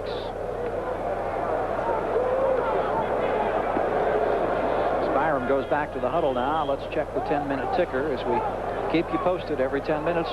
Activities in week number 11. Chicago and Atlanta deadlocked in a big ball game for those two clubs in the National Conference. Pittsburgh still with a comfortable lead over Houston. New Orleans by 10 on St. Louis. Low scoring game at Philadelphia with Detroit prevailing. And here it's a 21-10 ball game with Buffalo in possession of the football and the lead. Well, actually at the 37-yard line as Riddick goes straight ahead, and he needed a yard for the first down, and I'm not sure that he got it. Jackie Shipp was there to meet him nose to nose. That was close. So both those lines just kind of hit and just stopped. It's like everybody just kind of froze right in their spots. Dolphins have had an abundance of injury problems. This week they're without Bob Baumhauer, their nose tackle, suffered a groin injury in the Monday night loss at Cleveland. Lyle Blackwood is still on injured reserve with an ankle problem. Of course, they lost Hugh Green with a knee, and Joe Rose, Charles Bowser, lineman Steve Clark, Mark Dennard, Ronnie Lee. It seems like that list goes on, compounding the problems for Don Shula and the Dolphins. And the Bills have got a couple of key men missing as well. They're without Greg Bell. They thought perhaps Bell would be activated for this game. Their running back, who's been out with a groin injury, but looks like it'll be next week before he's in action. And the Bills will be going Foxborough, Mass, up in your direction, John, to go against your old teammates, the Patriots. Well, there was the indication, just a little bit short after they brought the chains in. So John Kidd comes in now to handle the punting chores for Buffalo. John was telling us yesterday about how tough it was to kick last week in that heavy wind. Here's Offerdahl, the rookie, as we mentioned, who has been such a terrific player for the Dolphins this season defensively, but problems with his right arm, an injury that he suffered Monday night, and then it hemorrhaged, was in the hospital a couple of days, pacing the sidelines. And the kick by Kidd, it is a beauty. Ellis backpedaling to the 14-yard line, and he gets only to the 16. And look who's there again, Tasker. Tasker hobbling just a little bit as he comes to the near sidelines. Boy, he has been terrific on special team coverage. Did you notice, though, as he was coming and hobbling, he was telling her, get away from me. I'm a tough guy. I'm not hurt. You know, I don't want anybody to know they've got to me. 49 yards on that punt and only a 2-yard return. Gary Gerald along with John Haddon. Delighted to have you along with us in week number 11 of the NFL season. From Orchard Park, New York today, where a sellout crowd of 80,000 enjoying at the moment the Buffalo lead of 21-10 over the Dolphins. Miami now with their first possession of the second half from their own 16. And Marino will go to the air immediately. Dumps it off to Hampton. Got a blocker out in front to the 22-yard line. Roy Foster had pulled out from a left guard position to lead the way for Hampton out of the backfield. Sean McNanny there for a tackle. Kind of reminds me about the way the game started in the first quarter. You know, they just kind of throwing these little flare outs. Again, Buffalo sending just 3 big men for the rush, dropping everybody deep, giving them the short stuff. You mentioned early that there have been 19 times when Marino has thrown for 300 yards in his career, and the Dolphins are 14-5 in those games. Marino with no real long gainers thus far, and on the ground, Lorenzo Hampton stacked up for no gain here.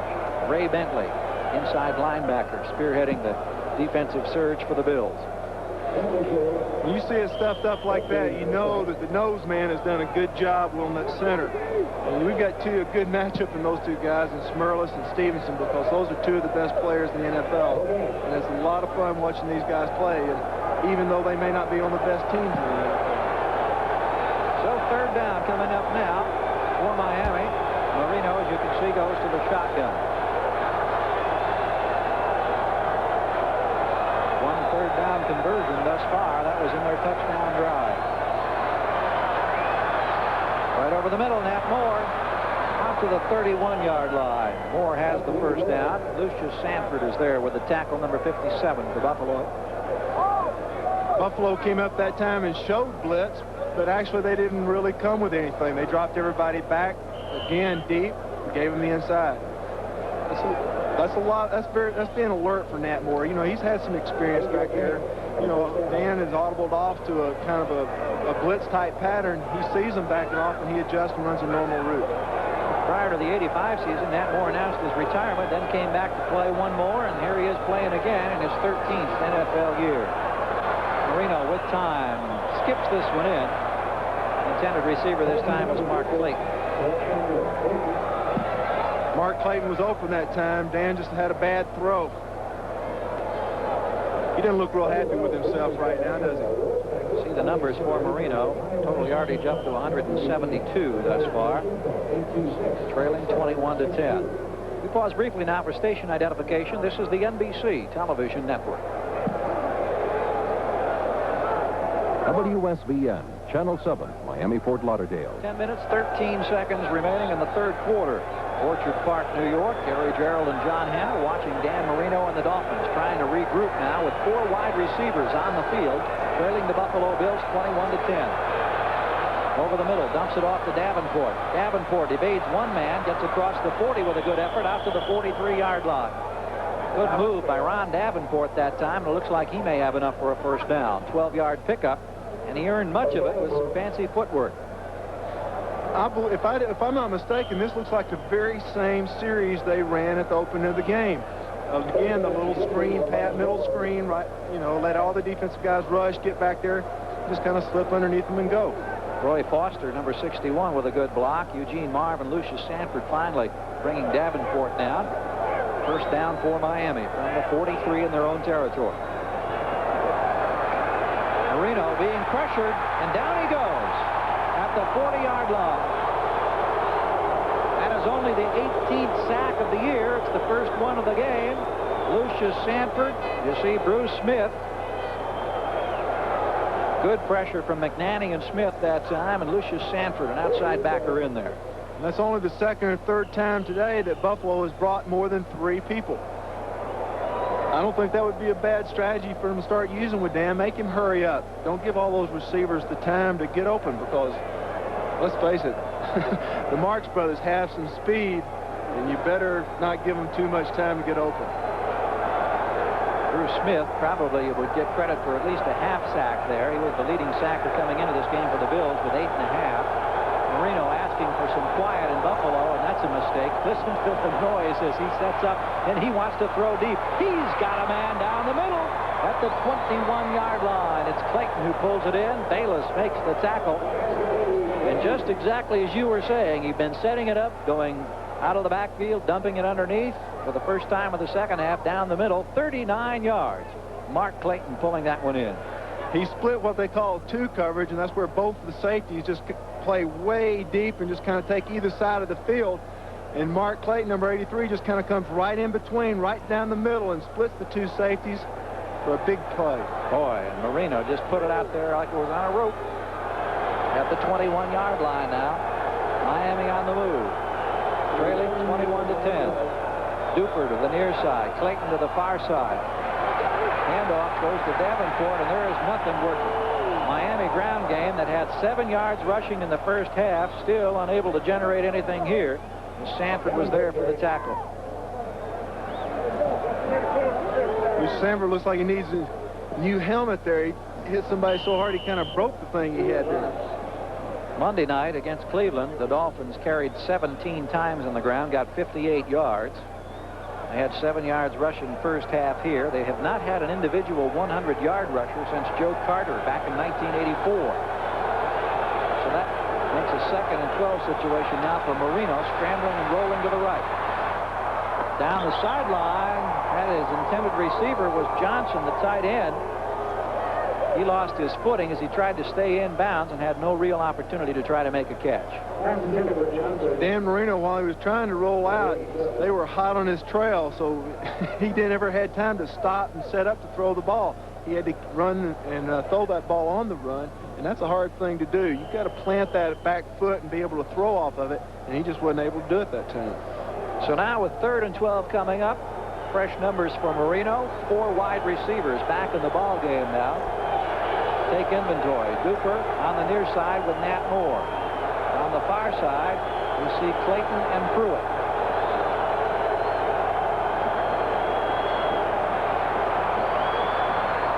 Headed for the end zone. This one almost picked off and dropped. Rodney Bellinger, who had a game-saving interception against the Steelers last Sunday, almost picked this one off. Bellinger getting the start at a cornerback position, and that time down near the goal line, he had his hands on it but couldn't hang on. Penalty marker down. That was a super play on his part because he was beaten. He gained ground to knock it down. Let's take a look now at the wide receiver, James Pruitt. As you can see, Pruitt was around him and behind him, so he had to make some speed. Great play. 5-yard face mask foul on the defense, number 29. Will be repeat of 3rd down. Penalty marker is against Derek Burrows of the defense. So that puts the ball at the 19-yard line. It'll be 3rd down coming up now. Relatively penalty-free ball game. 6 total infractions. How would they call a face mask penalty when he wasn't around the man that was receiving the ball? I was hoping maybe you'd have the answer to that. I don't. I don't either. At the 19-yard line, it's 3rd down again. 7 needed. Marino scrutinizes the defense.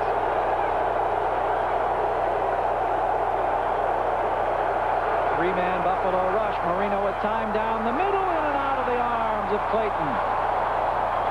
He had Moore and Clayton there, and it was Clayton who couldn't hang on, and he had a good shot at it on his knees in the end zone. Steve Freeman, 22, had fallen down, and Clayton was by himself. Missed opportunity, but a big break for Buffalo because they held off the drive. So Reves comes on. He's had 2 field goal attempts, 1 blocked by Smirlis, eventually resulted in a Buffalo score. He did, however, get a 52-yarder as time expired in the first half to make it a 21-10 game. Right now, he's about to try one from 36 yards. Strock holds, and kick is on its way. Appears to be good, and it is. So Fuad Reveiz gets his second field goal of the afternoon, and it's now a 21-13 Buffalo lead over Miami.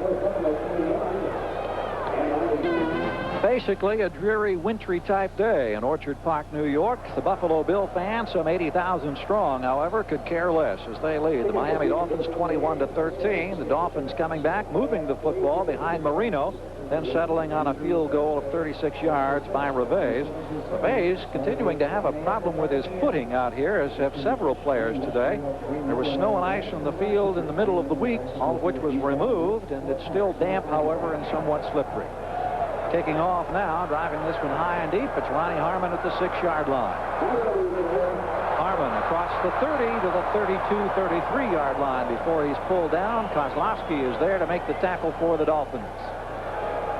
Gives Buffalo good field position. They need to move the ball this time and revamp themselves, get themselves going if they want to stay in this game, because Marino can lead this team back. 21-13 our score. We'll see how Kelly and the Bills respond to that challenge in just a moment.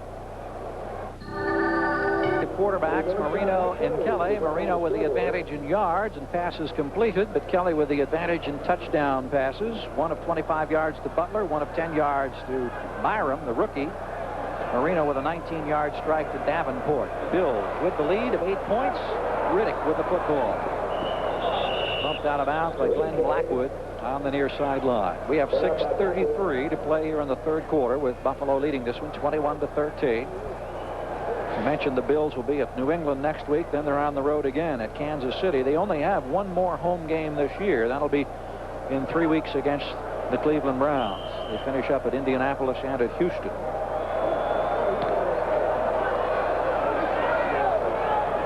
36-yard line now. The Bills in their own territory. High formation backs are Byram and Riddick.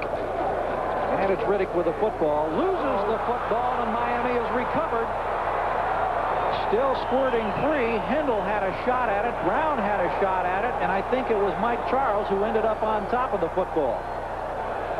So Riddick, who had the 108-yard rushing game last week, trying to get a head of steam into the line that time, couldn't hang on. The first turnover of this football game today. However, turnovers have really been tough for both the Bills and the Dolphins this season. Let's take another look. This has been the reason the Buffalo Bills have lost so many of their games, is turnovers. Well, both these teams have. But this one went against the Bills and for the Dolphins. Bob Brzezinski was the man who made the first contact with Riddick and forced the fumble. Recovered by the nose tackle, Mike Charles. Marino trying to capitalize quickly and has it in and out of the hands of Clayton. I understand that Langford, I beg your pardon, was on top of the football. There were 3 of the Dolphins who had a shot. We saw that, thought for a moment that it was Charles, but it squirted out of the arms of first Andy Hindle, and Charles was there, and it was Langford who ended up on top of the ball. Give him credit for the fumble recovery. Ball at the 28-yard line in Buffalo territory. Second down now for the Dolphins. Miami trying to come back after being down 21-7. It's now 21-13. Movement in the line. Marino may have a free play here, and he throws this one way over the head of the intended receiver, Clayton. Contact. Looked like Bruce Smith came across defensively. Whether or not he was drawn off, we'll soon find out from Bob Frederick. That was his second offside penalty today. And it will go against the Bills. Bruce Smith standing there, hands on hips. Defense, offside, number 78. Second down will be replayed. Used to, it was Fred Smerlis that was always jumping offside. They'd squeeze the ball and do everything else to jump him off. Now he's kind of calmed down, and Bruce Smith has decided that he wants to take over that title. Bruce Smith, who was last year's AFC Rookie Defender of the Year, former Outland Trophy winner, missed last week's ball game because of a bruised knee. Back playing here today against the Miami Dolphins. The Dolphins threatening from the 22-yard line. Pressure for Marino, has to hurry the throw. Again, Clayton, the intended receiver, and once again, Rodney Bellinger with the coverage over there. Good pressure that time. Sean McNanny was coming up the middle, and Marino had to hurry the throw just a little bit. NFL quarterbacks earn their money. Those guys sit back there in the pocket, and they're defenseless. And they're just sitting back there waiting and waiting, and finally somebody just knocks the pea-doodle out of them, and they don't have any way to guard themselves at all. Well, you got a very good look right there of how Marino is earning his paycheck today against the Buffalo Bills. 4 wide receivers now for this third down situation. You see Miami's success today, 2 of 7. 3-man Buffalo rush. Marino with time. This time he completes the pass at the 15-yard line to Nat Moore. Derek Burrows with defensive coverage in the secondary for the Bills. And a first down for Miami. So that quiets the crowd very quickly.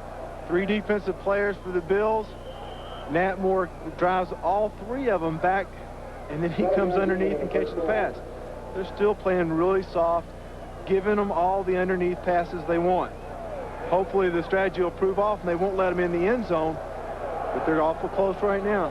At the 15-yard line, Dolphins, who've beaten the Bills 5 consecutive times, 9 out of the last 10, trying to get back in it now, trailing 21-13.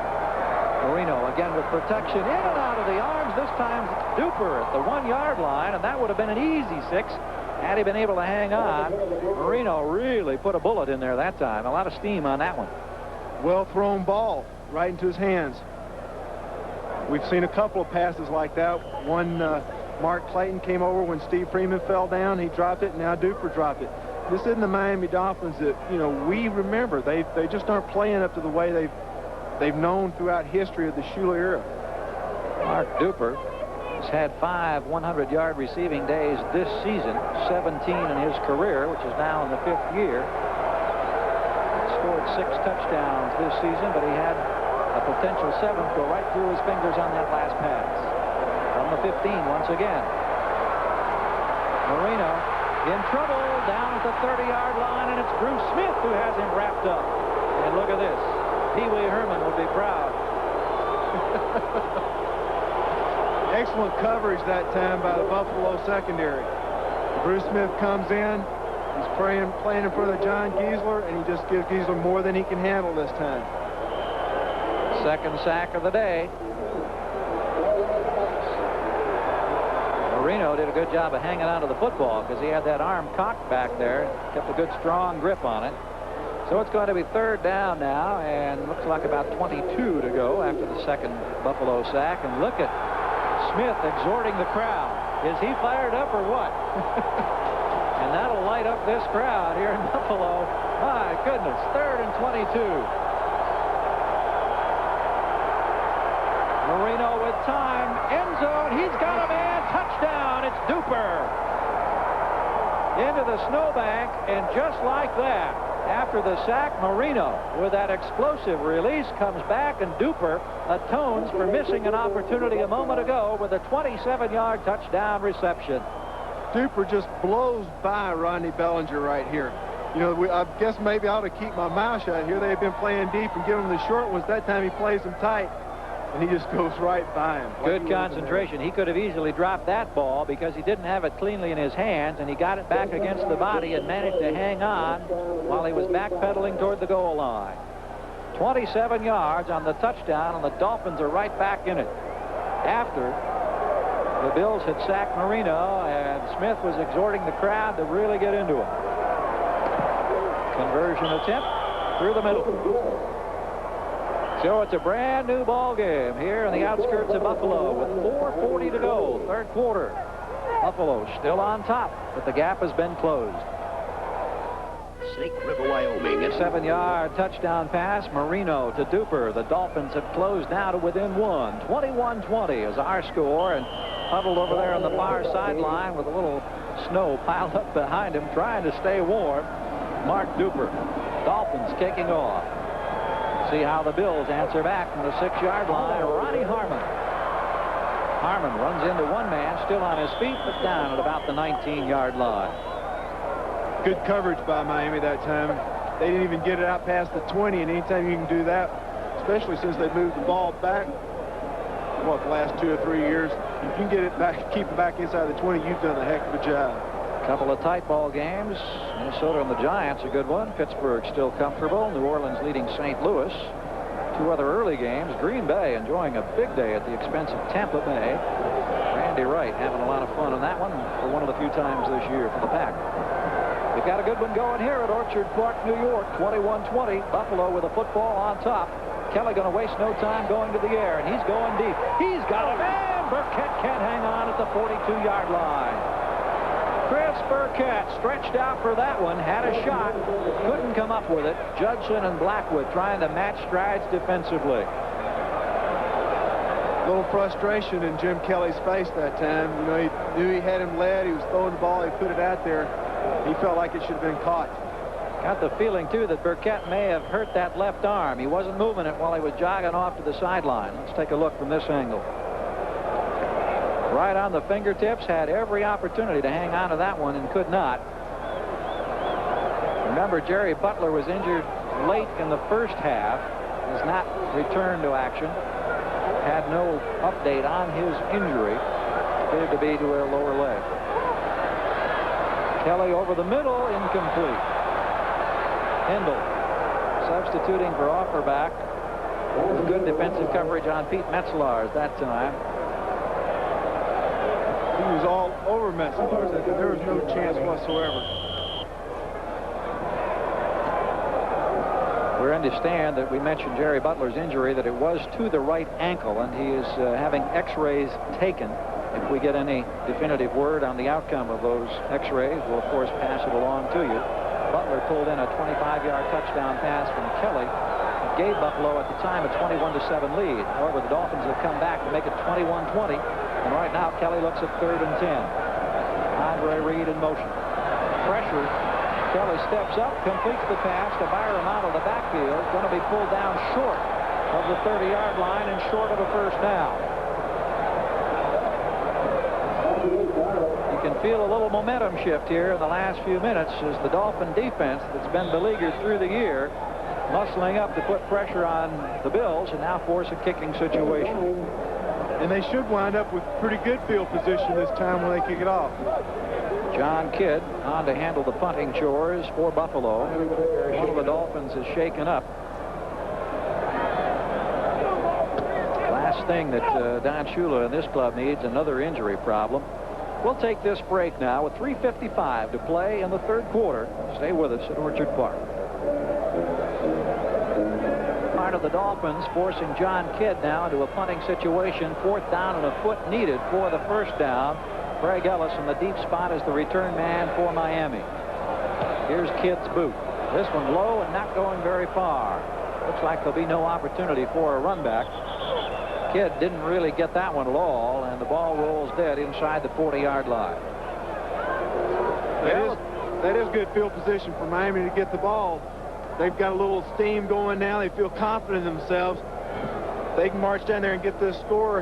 It could be a whole new ball game, and Buffalo has to play catch up then. They'll start from their 38. Marino a few moments ago with a scoring strike to Duper. Duper had one slip through his hands at about the 1-yard line, but then he atoned for it and came back quickly with the touchdown that pulled the Dolphins to within 1. Gervais with a couple of field goals. Marino with a pair of touchdown passes, and Miami goes to work now with their first opportunity to take the lead in this contest. Davenport across the 40 to about the 42-yard line. Ray Bentley there on the tackle. Ray Bentley that time got a hold of Roy Foster, a Pro Bowler, number 61, and just beat right across his face and made the tackle. It's a real good play on his part. One thing that the Dolphins have been able to do is to take this big crowd somewhat out of this ball game at this point. It was all Buffalo earlier, but right now Miami's making a terrific comeback. At the 43-yard line now. 2nd down after a pickup of nearly 5 yards.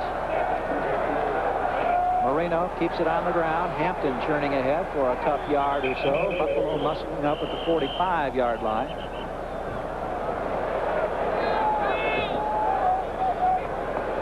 Miami with victories this year against Indianapolis, Buffalo, Indianapolis again, and Houston. Those have been their 4 wins. They have had a tough time because among those 4 wins, the teams they've beaten up have a combined record of just 5-35, which is not particularly impressive. And here you see 11 yards rushing today against an average of just over 85 per game this year. The ground game has not been the strength of the Dolphins, that's for sure. 3rd and 3. Marino completes it short of the first down. Nat Moore out of bounds just short of the 48-yard line. Dwight Drain was over there to bump Moore out of bounds. So some of the momentum that Miami had been building loses a bit of its luster here now as Roby comes on to punt.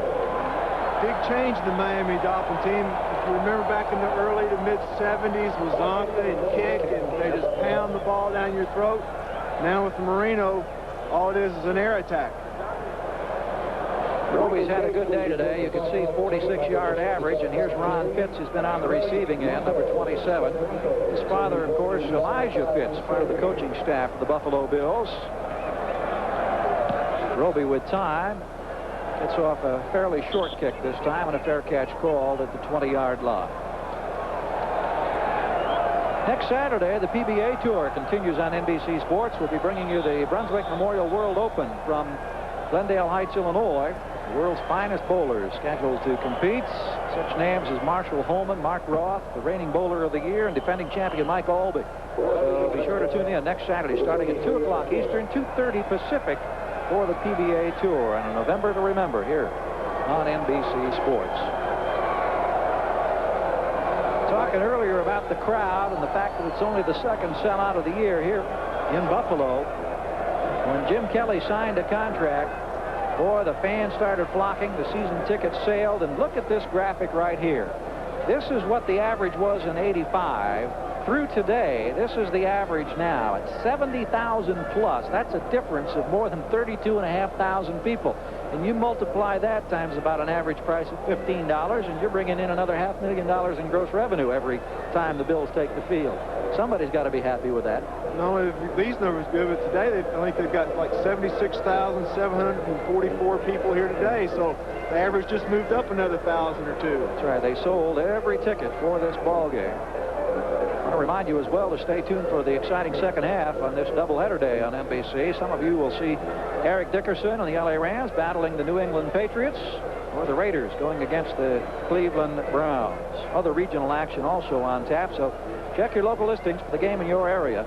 We've got some good ones coming up in the second half of our doubleheader here today. Some very interesting matchups there and some big ball games for some of those teams. And we start to seriously think about, 5 weeks to go after this, and playoffs are looming large.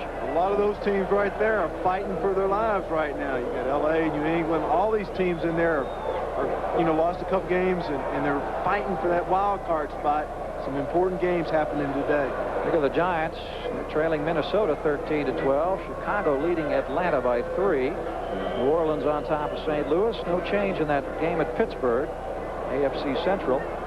Still low scoring at Philadelphia. Yeah, it's reminiscent of the World Series with scores like that. Buffalo with a 1-point lead, 1:57 to go in the third quarter, and Kelly looking deep on the near side for Reed. Contact made at the 45-yard line, and the penalty marker comes in. Paul Langford was the defender. Andre Reed, the intended receiver. If you saw the penalty marker at the 45-yard line, let's take another look at this one. Andre Reed, number 83, had Mr. Langford turned around. On the defense, number 45. And knowing that he had it turned around, he puts on the brakes real quick and forces Langford into the situation. It was more Andre's smart thinking than it was Langford's deliberate penalty.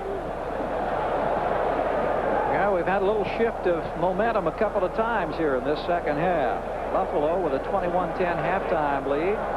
Saw it shrink to 21-13, now 21-20, but then the Bills held, and now Buffalo with the football trying to come back and add that 1-point advantage. Byram and Riddick the setbacks, but Kelly wants to throw, going deep again. It's Reed. He's got the ball at the 15-yard line where he's pulled down. He turned William Judson around and made a super catch at the 15. Jim Kelly that time threw a great ball. He saw that the defensive back was on the inside.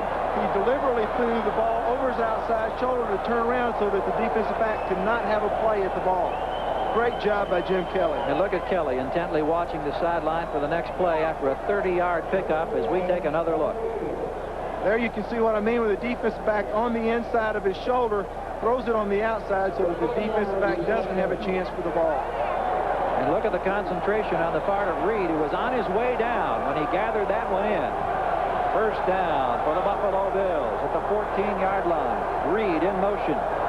Kelly looking over the middle, in and out of the hands of Metzlars, the tight end. These Metzlars couldn't hang on, and a collective groan from this throng here at Orchard Park. They have enjoyed it thoroughly, however. We've had some bad thrown balls today, but not very many. Most of them have been like this. They've been in the receiver's hands, and they've been dropped. These two quarterbacks are playing a great game, and the receivers, well, they've just not held on to all of them. One of the first times of the year that they have had to play in really cold weather, either team. From the 14, Kelly in action again. Look at the protection. Now in trouble. Tripped up from behind. George Little just got a hand on his ankle, and it was enough to force Kelly to stumble. I don't think Kelly expected that at all. He had terrific protection in front of him, but Little, who was down flat out, comes up with the first sack of the afternoon by the Miami Dolphins, their 24th of the season. Kelly that time had time to throw the ball, but didn't. Sometimes it's smarter just to throw the ball out of bounds than to sit there and wait for somebody to hit you. So that's going to force a third down situation now for the Buffalo Bills. All at the 22-yard line. The numbers on Kelly for the day. 2 touchdown passes. 4-man Miami rush.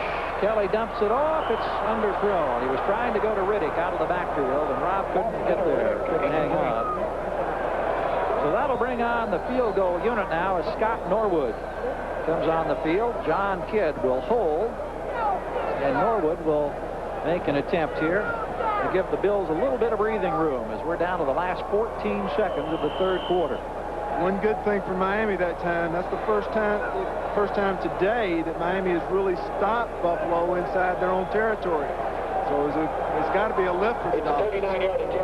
Norwood will be attempting one from 40 yards. Now you saw his stats on the year, 10 out of 15, a long of 44. This one from 40 yards. Got it on the way, and it sure looks like it's good with a lot to spare. Scott Norwood, with 10 seconds to go in the quarter, has just booted a 40-yard field goal. And the Buffalo Bills have stretched the lead now back to 4 points. We've got a good one going here today at Orchard Park between the Bills and the Dolphins. Delighted to have you along with us. 39 yards is the official distance on the Norwood field goal. In case you've just come by, let's quickly recap this one. We saw a 10-yard touchdown pass, Kelly to Byram, to give the Bills the early lead. Marino tied it up with a 19-yard touchdown toss to Davenport. Riddick went 11 yards to give Buffalo a 14-7 lead. 25-yard touchdown pass in the last minute 9 of the half gave Buffalo a 21-7 lead. But then the Bills got a 52-yard Reveiz field goal as time expired in the half to make it 21-10 in the halftime. Then we got a couple of field goals, a touchdown from Marino to Duper. And let's look at the reaction from Norwood now on that field goal that gives Buffalo the edge by 4. Taking a look, and there's a happy man going off the field. 10 seconds remaining now in this third quarter as we're back to action. And Ellis pulls it in at the 14-yard line. Still on his feet, bumped out of bounds across the 30 at about the 32. 2 seconds remaining now in the quarter. Dean Prater downfield to make the tackle that time for the Bills. One thing, though, that the offensive team on the Dolphins side of the field says, hey, at least they only gave up 3. If they'd have given up 7, now we got to get a touchdown and a field goal to be in this game to win it. Now all we need is a touchdown. We can do that. So it's not quite as discouraging giving up that field goal as it would have been giving up the touchdown. This will undoubtedly be the last play of the third quarter now as Marino sets his ball club.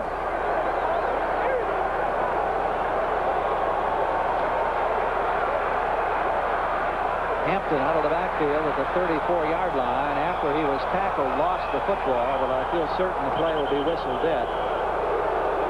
Ray Bentley with the tackle. You hear the gun in the background at the end of the third quarter. Our score, Buffalo 24, Miami 20. We'll be right back after these messages from your local station. John Hanna back here at Orchard Park, New York. We look at statistics through three quarters. One number immediately looms on the left-hand side. The Dolphins 12 yards rushing. Total yards almost exactly even for the two teams now. In a 24-20 ball game, Buffalo on top by 4. Miami with the football at their own 35. Hampton in motion. Marino down the middle, in and out of the hand of Clayton. Got his right arm up. I don't think he was the primary receiver. Hardy, the tight end, was underneath, and Clayton, almost reacting instinctively, threw up his right hand, and the ball caromed off his arm. Bentley and Romes with defensive coverage against Marino. Third down coming up now. 9 yards needed for the first down. On this play, they just brought in Tony Nathan, number 22. They bring him every passing situation because he is the designated man. He's the guy that's going to be coming out of that backfield for any kind of a fall-off or drop-off type pass. So the third down efficiency on the graphic, the Dolphins #1 in the NFL in that category at nearly 49% on the season. Marino with time down the middle. Nice grab that time by Duper, and it's a catch at the 46-yard line in Buffalo territory. 19-yard pickup. He was in full stride that time, and he got both feet down. You watch Duper right now as he runs his pattern. One thing that threw Buffalo off that time is they not only brought in Tony Nathan, they brought in Nat Moore in the backfield. They said, all right, you guys aren't going to blitz. We're going to send in our receivers and put them in the backfield as other receivers and make you so that you can't double up on people. And it was successful for them. 4 catches today. Duper went over the 200 career mark in receptions earlier in this contest. Clayton in motion this time as Marino fires to the left flat. Tight end Hardy. He's in first down range at about the 35-yard line. Tracked down by Martin Bayless, the strong safety. Marino going to work methodically now, running both sides of the field. Talked about so many options he has with that core of receivers. Cincinnati's lead has been extended now over Seattle. The Giants have bounced back over Minnesota. Chicago still leads Atlanta. No significant changes here in the games at St. Louis and Pittsburgh. And we're looking the same here at Philadelphia. In that 7-5 ball game, Detroit on top. 24-20 our score, just underway within the first minute of action in the fourth quarter. Miami on the move in Buffalo territory. Clayton in motion to the top of the screen. On the draw, it's Davenport. He's got 5 yards, and that's one of the better rushing attempts of the ball game for the Miami Dolphins as he gets to the 30. Attendance 76,474, less than 4,000 no-shows, despite the fact that it's been a very gloomy day, a wintry type day outside of Buffalo. You can see how the fans have bundled up to ward off the cold. Had the first substantial snowfall in western New York a couple of days ago. They cleared the field yesterday for the workouts. Still a little slippery in spots. Temperature got up around 40 degrees today. They were expecting more precipitation this afternoon in the form of light showers or possibly snow flurries. Neither one has really materialized thus far, but it has been a gloomy day as far as the skies are concerned, and for much of the afternoon, the Bills fans could have cared less as they led Miami up until just a few moments ago. This series is going to be really crucial for Buffalo. Jim Kelly's got to come out there and lead his team down the field. They've got to walk away with some points, get some fire, get some excitement built up on the Buffalo sidelines. They're sitting there now. There's nobody jumping around, nobody moving around, nobody excited. He's got to pull them out. That's what he's paid to do. We'll soon find out as Reves kicks off for a second time, and this time much shorter. Tasker at the 18-yard line. Virtually no run back out across the 25. Did get a handful of yards, and the Bills will go to work as we check the ticker now. Minnesota in a seesaw affair back in front of the Giants. That one going up and down in the Metrodome. New Orleans with an additional field goal against the Cardinals in the fourth quarter. And now Philadelphia has a 1-point edge over Detroit. It's an 8-7 ball game going to the top of the 8th. Fourth quarter score, Minnesota 20, the New York Giants. I just saw him pull Steve Tasker off on the bench. He looked like he might be injured. Tasker looked like he had been shaken up on an earlier special team situation today, but just ran that one back for a few yards. Now Kelly goes to work. Bills down for the first time, and Kelly wings this one out here, intended for Riddick out of the backfield. Can't quite get to it. It would have been very difficult to make the catch and get the feet down to stay in bounds. Bud Brown with the defensive coverage for Miami. Tasker, number 89, in the center of the screen there, trying to walk it off on the sideline for the Bills. This is his second game in a Buffalo uniform, having been acquired on waivers from Houston just 2 weeks ago. And he has meant a lot to this ball club in those 2 weeks, too. He's made a very significant contribution, no question about it. 2nd and 10. Kelly with time into coverage, and the Dolphins may have an interception here. No, they rule it as not. The ball was knocked away. Jackie Shipp was the man who was closest to coming up with it. The intended receiver was Reed. Blackwood was there, and down on the ground, I thought number 50 Shipp may have had his hands on it, but that was not the case. Jim Kelly, number 12, might be pressing the ball a little bit too much, because I think I could have found a better receiver than that one. He was just too well covered. Goes off of Blackwood, and then Shipp was there, couldn't hang on. He tried to juggle and then went down. Langford was also in the vicinity. So the Bills 5 for 12 in third down situations. Now look at 3rd and 10. And as you mentioned, John, an important series for Buffalo, now trailing in this one. 4-man rush. Kelly completes the pass. No, Burkett dropped it. Burkett had a hand on it. Langford and Renee Thompson were over there, and they popped him. And I've got a feeling that Burkett's a little shaken up as he comes off. And again, that left arm hanging down. He's had an injury problem. His elbow, it kept him out of the last couple of ball games, and he took a pretty good lick right there. The injury to Jerry Butler is showing up more and more as this game progresses, because they haven't got a man on the outside that they can really release the ball to. Somebody with some speed. Kozlowski and Ellis, twin return men now for Miami, as John Kidd awaits the snap. Gets the kick off from his own 18-yard line. This is a good high long one. Fair catch called for back at the 16 by Mike Kozlowski. Good boot that time by John Kidd, who really got his foot into it. 56 yards. So Miami with the lead, 11:18 to play. 15 to go. Miami now with the lead. They've had no ground game to speak of today. How do you use the clock here? Well, they've got the tools and the little short passes, the little 4 or 5 yard dingies that can eat up the clock just as well as the running game. And believe me, Miami has not shown that they've got a running game today. Well, we'll see how Marino and company elect to play it now. Leading 27-24. This big crowd imploring the Bills defense to come up with a big play. And Marino will go to the air on 1st down. Over the middle, and look here. Wide open on the near sideline is Mark Duper.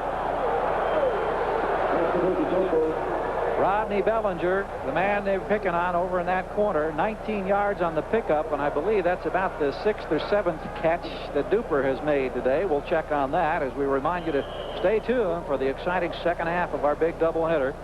Dickerson and the Rams battling the Patriots. That's one big ball game. The Raiders host the Cleveland Browns, plus other regional action, so check your local listings for the game coming up in your area. Big doubleheader day here in the NFL on NBC. At the 36-yard line, 1st down after that pass out to Mark Duper. Clayton in motion this time. Handoff inside. Davenport. Powers straight ahead.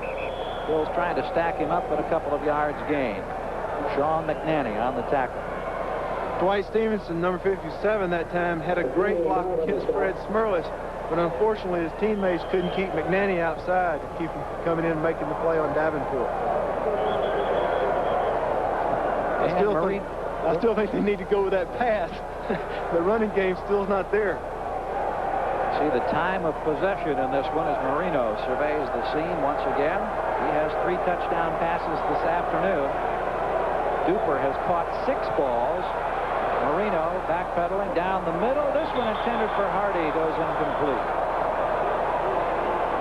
Shortly, those of you in Boston and Providence are going to be leaving us to watch the Patriots-Rams game. We'll be keeping you informed on the game throughout the rest of the afternoon, of course, on NFL 86. Hope you'll enjoy that one between the Patriots and the Rams. Big ball game there. 27-24, our score. Duper with 6 catches has 95 yards. He's pulled in this one thus far today, and you see the time remaining, 10:29. Still a lot of time. We expected an aerial circus. We've certainly had one today. A lot of footballs in the air. Marino, for the 20th time in his career, over 300 yards passing, has time. He's got some more. Mark Clayton to the 45-yard line in Buffalo territory, brought down by Dwight Green. Green, who played his high school football in Miami. 17 yards picked up on the pass that time to Clayton. John, you were mentioning when we came in at the top of the show, Clayton and Duper, as we watched the two of them in tandem. 41 receptions apiece coming in, and I think we mentioned Duper with 6 catches, and I think Clayton has 5 on the afternoon now. We'll try to double check that. They look like twins out there. They're built alike. They walk alike. They even catch the ball alike. I was wrong when I said 5. He has 3 on the afternoon. We'll stand corrected there. After the first down, Hampton breaks through the middle. He's got some room. Breaks another tackle and is pulled down at the 25. Oh, Lorenzo Hampton almost popped that one before Bayless dragged him down. And we talked about the fact that the Dolphins have struggled on the ground. They just got 20 yards from Lorenzo Hampton, and it was a big 20 yards because it puts them now deep in Buffalo territory at the 25 and gives the Dolphins another first down with 9 minutes and 10 seconds to go. That's the long run of the day right there, 20 yards from the line of scrimmage. It could be close to the long run of the year on the ground for the Dolphins. I don't have the exact number, but I don't think that it's more than 27, 28 yards. Pass over the middle, in and out of the fingers. Woody Bennett, I beg your pardon, who came out of the backfield. We pause briefly now for station identification. This is the NBC Television Network. WSVN, Channel 7, Miami-Fort Lauderdale. Our situation here, 8:51 to go. Miami taking the lead a few moments ago for the first time on a 4-yard touchdown pass to Dan Johnson. After Buffalo had led all afternoon, the Dolphins now threatening again, trying to stretch the lead that they enjoy 27-24.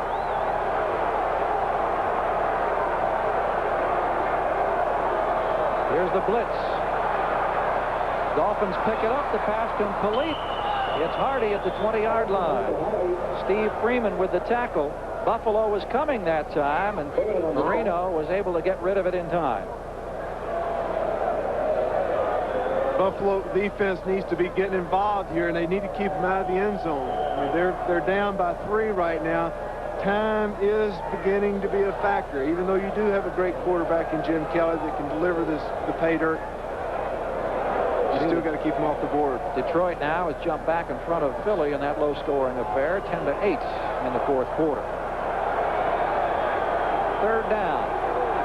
A yard and a half needed here. Miami with a 27-24 lead, 8:45 to play. Penalty markers down as the play unravels. This could be a critical call right here. We'll start. Number 68 for the offense. So instead of 3rd and short yardage, Marino will now need about 6 yards, 6.5. Number 68, Greg Cook, a little excited. You know, he came over from Green Bay. He'd been at Green Bay for many years as a starter. Now he's on the Miami Dolphins, wanting to make, I'm sure, a good impression by coming off that ball. Just got a little eager that time. Again, you saw Don Shula on the sideline and the indication of the play to Don Strock, who was waving it into Marino. 3rd down, a little over 6 needed for the first down. Ball at the 22-yard line. We'll call it 3rd and 7.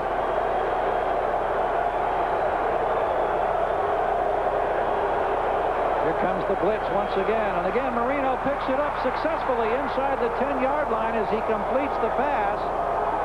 Pulling it in is Duper. Bellinger making the tackle, and for the 7th time today, Marino is hooked up with Duper, and a big first down call. The pressure was coming, and once again, second time in this series, Miami able to pick it up.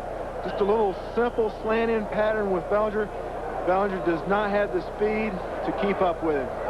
Just a mismatch with single coverage. Good effort that time by Mark Duper, high in the air to pull that one down. His first National Football League start was against the Buffalo Bills back in 1983. He caught 7 balls that day for better than 200 yards. Here he is, a factor in this one. On the ground, Davenport still on his feet, gets down close to the 2-yard line before he's finally thrown back. The ball popping out of there, but after the play had been whistled dead. Miami muscling up here on the stretch run, and the Bills' opportunity to win their 2nd consecutive for the first time in 3 years starting to look a little slimmer now. It is good looking, a little thin. They're still fighting. You see them running, hustling, trying to do what they can do, but the Dolphins have just decided to come after them. When Dolphins offense wants to play, there's not any better in the NFL. Dan Marino has equaled his career record for passes completed in a game, and we'll try to update those numbers for you in a moment. Here's the play action fake, wide open. Well, not quite wide open, but still getting the touchdown is Hampton out of the backfield. He was wide open, and then the pass a little bit short as he turned back for it. Lorenzo Hampton comes up with the clutch catch. It is his 2nd pass reception for a score this year, and more importantly, with 7:04 to go, the Dolphins have now stretched out to a 9-point lead. Don Shula, a great play selection there. He put Ray Bentley, number 50 with Buffalo, in a single coverage with Lorenzo Hampton. There's just no way that that big guy can cover Lorenzo Hampton. Good coaching job by Don Shula. Bentley did a good job of getting over there after it looked like Hampton was wide open coming out of the backfield, but the Dolphins got the touchdown, and Reveiz on for the conversion attempt. He has it. We have 7 minutes and 4 seconds remaining in this football game, and the resurgent Miami Dolphins, who were down 21-10 at the half, have now stretched to a 10-point lead. And that's a personal best for Marino. Passes complete 36. Bills going to work from their own 10-yard line. Tasker across the 30. A squirt of hope and out close to the 40-yard line to try to get the crowd back in it. Kelly goes to work now with 6:54 to play. Remember, Buffalo led early 21-7, on top at halftime 21-10, but now down by 10, 34-24. The numbers on Kelly. Let's watch Tasker here as he catches the ball. Number 87 on the kick return team. A little bit of life back in the team. However, this run that you see him making here, which was a great run, has been nullified. Another penalty has put him back in bad field position again. That'll move this one back now to the 19-yard line.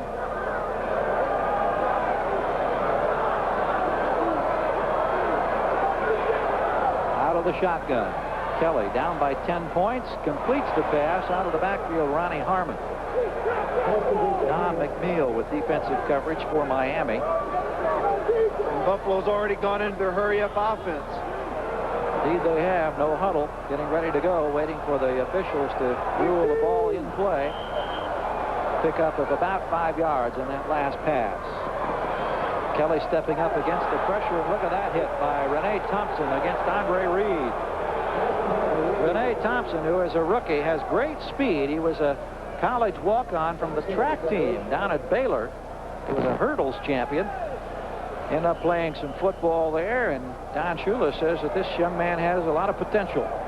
He timed this hit just right. The ball got there, and bang, he did too. Nice blow.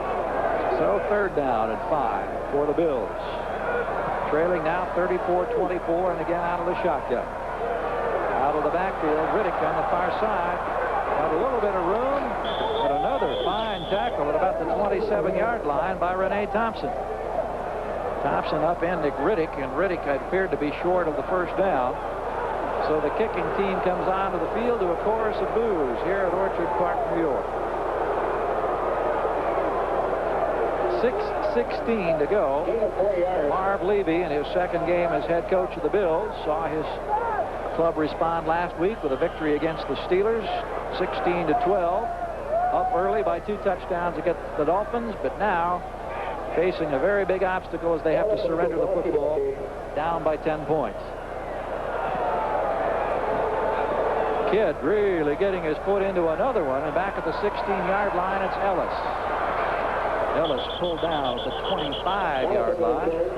Another strong kick on the part of John Kidd, another 56-yarder with a 9-yard return. Hal Garner making the tackle. We've got one of the Dolphins shaken up, Renee Thompson, who had made a couple of good defensive plays in that last series. A little slow getting back to his feet.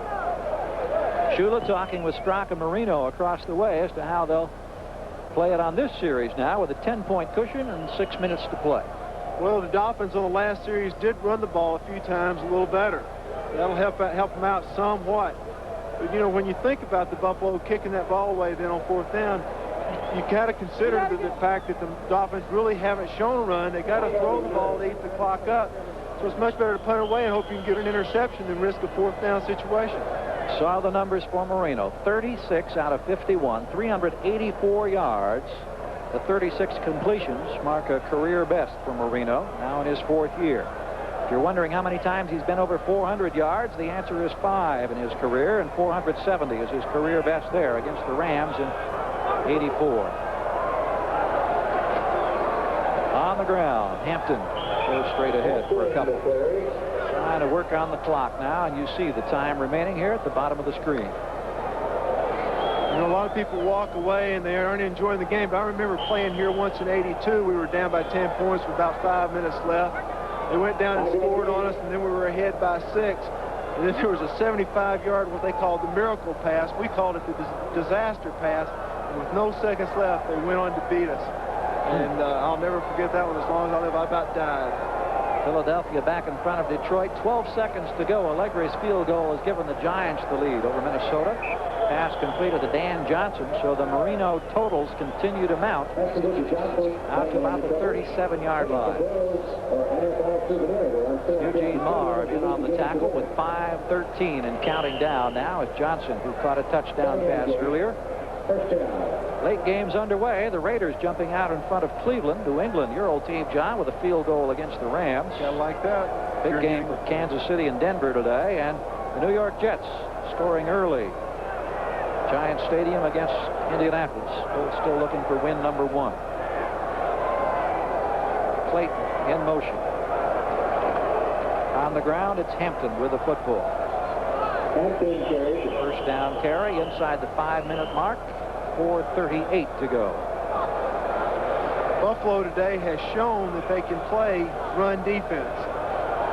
But when it comes to the pass defense, they haven't shown a whole lot. Of course, when you play Miami, not a whole lot of teams do play good pass defense. Marino, who started slowly, as we mentioned, has put up some very impressive numbers in this one. And you get a feel for the mood on the near sideline amongst the Buffalo Bills. Had such great hopes coming into this one. Looking to win a back-to-back situation for the first time since '83 and to break a streak against Miami. However, with this completion to Hampton, it's going to be short of the first down. Miami still controlling the clock and the situation now. And it looks like Miami is well on the way to a 6th consecutive victory against the Buffalo Bills. There's no worse feeling in the world to be sitting over on the sideline knowing that you were leading this game all the way through until, what, middle of the 3rd quarter, into the 3rd quarter. And then all of a sudden they get out in front. And it's got to be frustrating, and especially because they got in front, not because of your poor performance as much as you just made some silly mistakes during the game. Marino with 4 touchdown passes on the day, now getting close to 400 yards in the passing department. Working out of the shotgun in this 3rd down situation. 3:13 left to go. Ball fumbled, handoff inside Tony Nathan. If he pops out of there, look out. He's to the 45-yard line. Nathan broke a tackle. Picked up a quick burst there as we hit the 3-minute mark, taking him into Buffalo territory. 15-yard gain on that one for Tony Nathan. Tony Nathan's been a back in Miami that has proven himself year after year. I can remember playing a lot of games against it. My only regret is that he came to Alabama after I'd already left. I'd like to have blocked for that guy. Well, you had an opportunity to play for Bear Bryant, one of the great names in the history of college football. And I know that there's a certain amount of fondness that you look back on those years. Pitch out this time. Hampton, the ball carrier, against the somewhat dispirited Buffalo club now down to the 35-yard line, and that's almost another 10-yard pickup. You can see the seconds ticking away as we approach the 2-minute warning. Tony Perjanik and Charles Romes, or Eugene Marv, I beg your pardon, and Romes making the tackle. Dolphins feeling confident now after a great second half comeback. After being down by 11, with 2 minutes to go, they lead Buffalo by 10.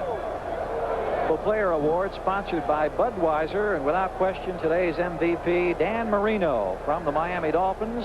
Budweiser will make a contribution to the United Way on behalf of all the MVPs selected in today's games. And look at the numbers for Marino. 4 touchdown passes, 394 total yards. The 38 completed passes is a career high for him.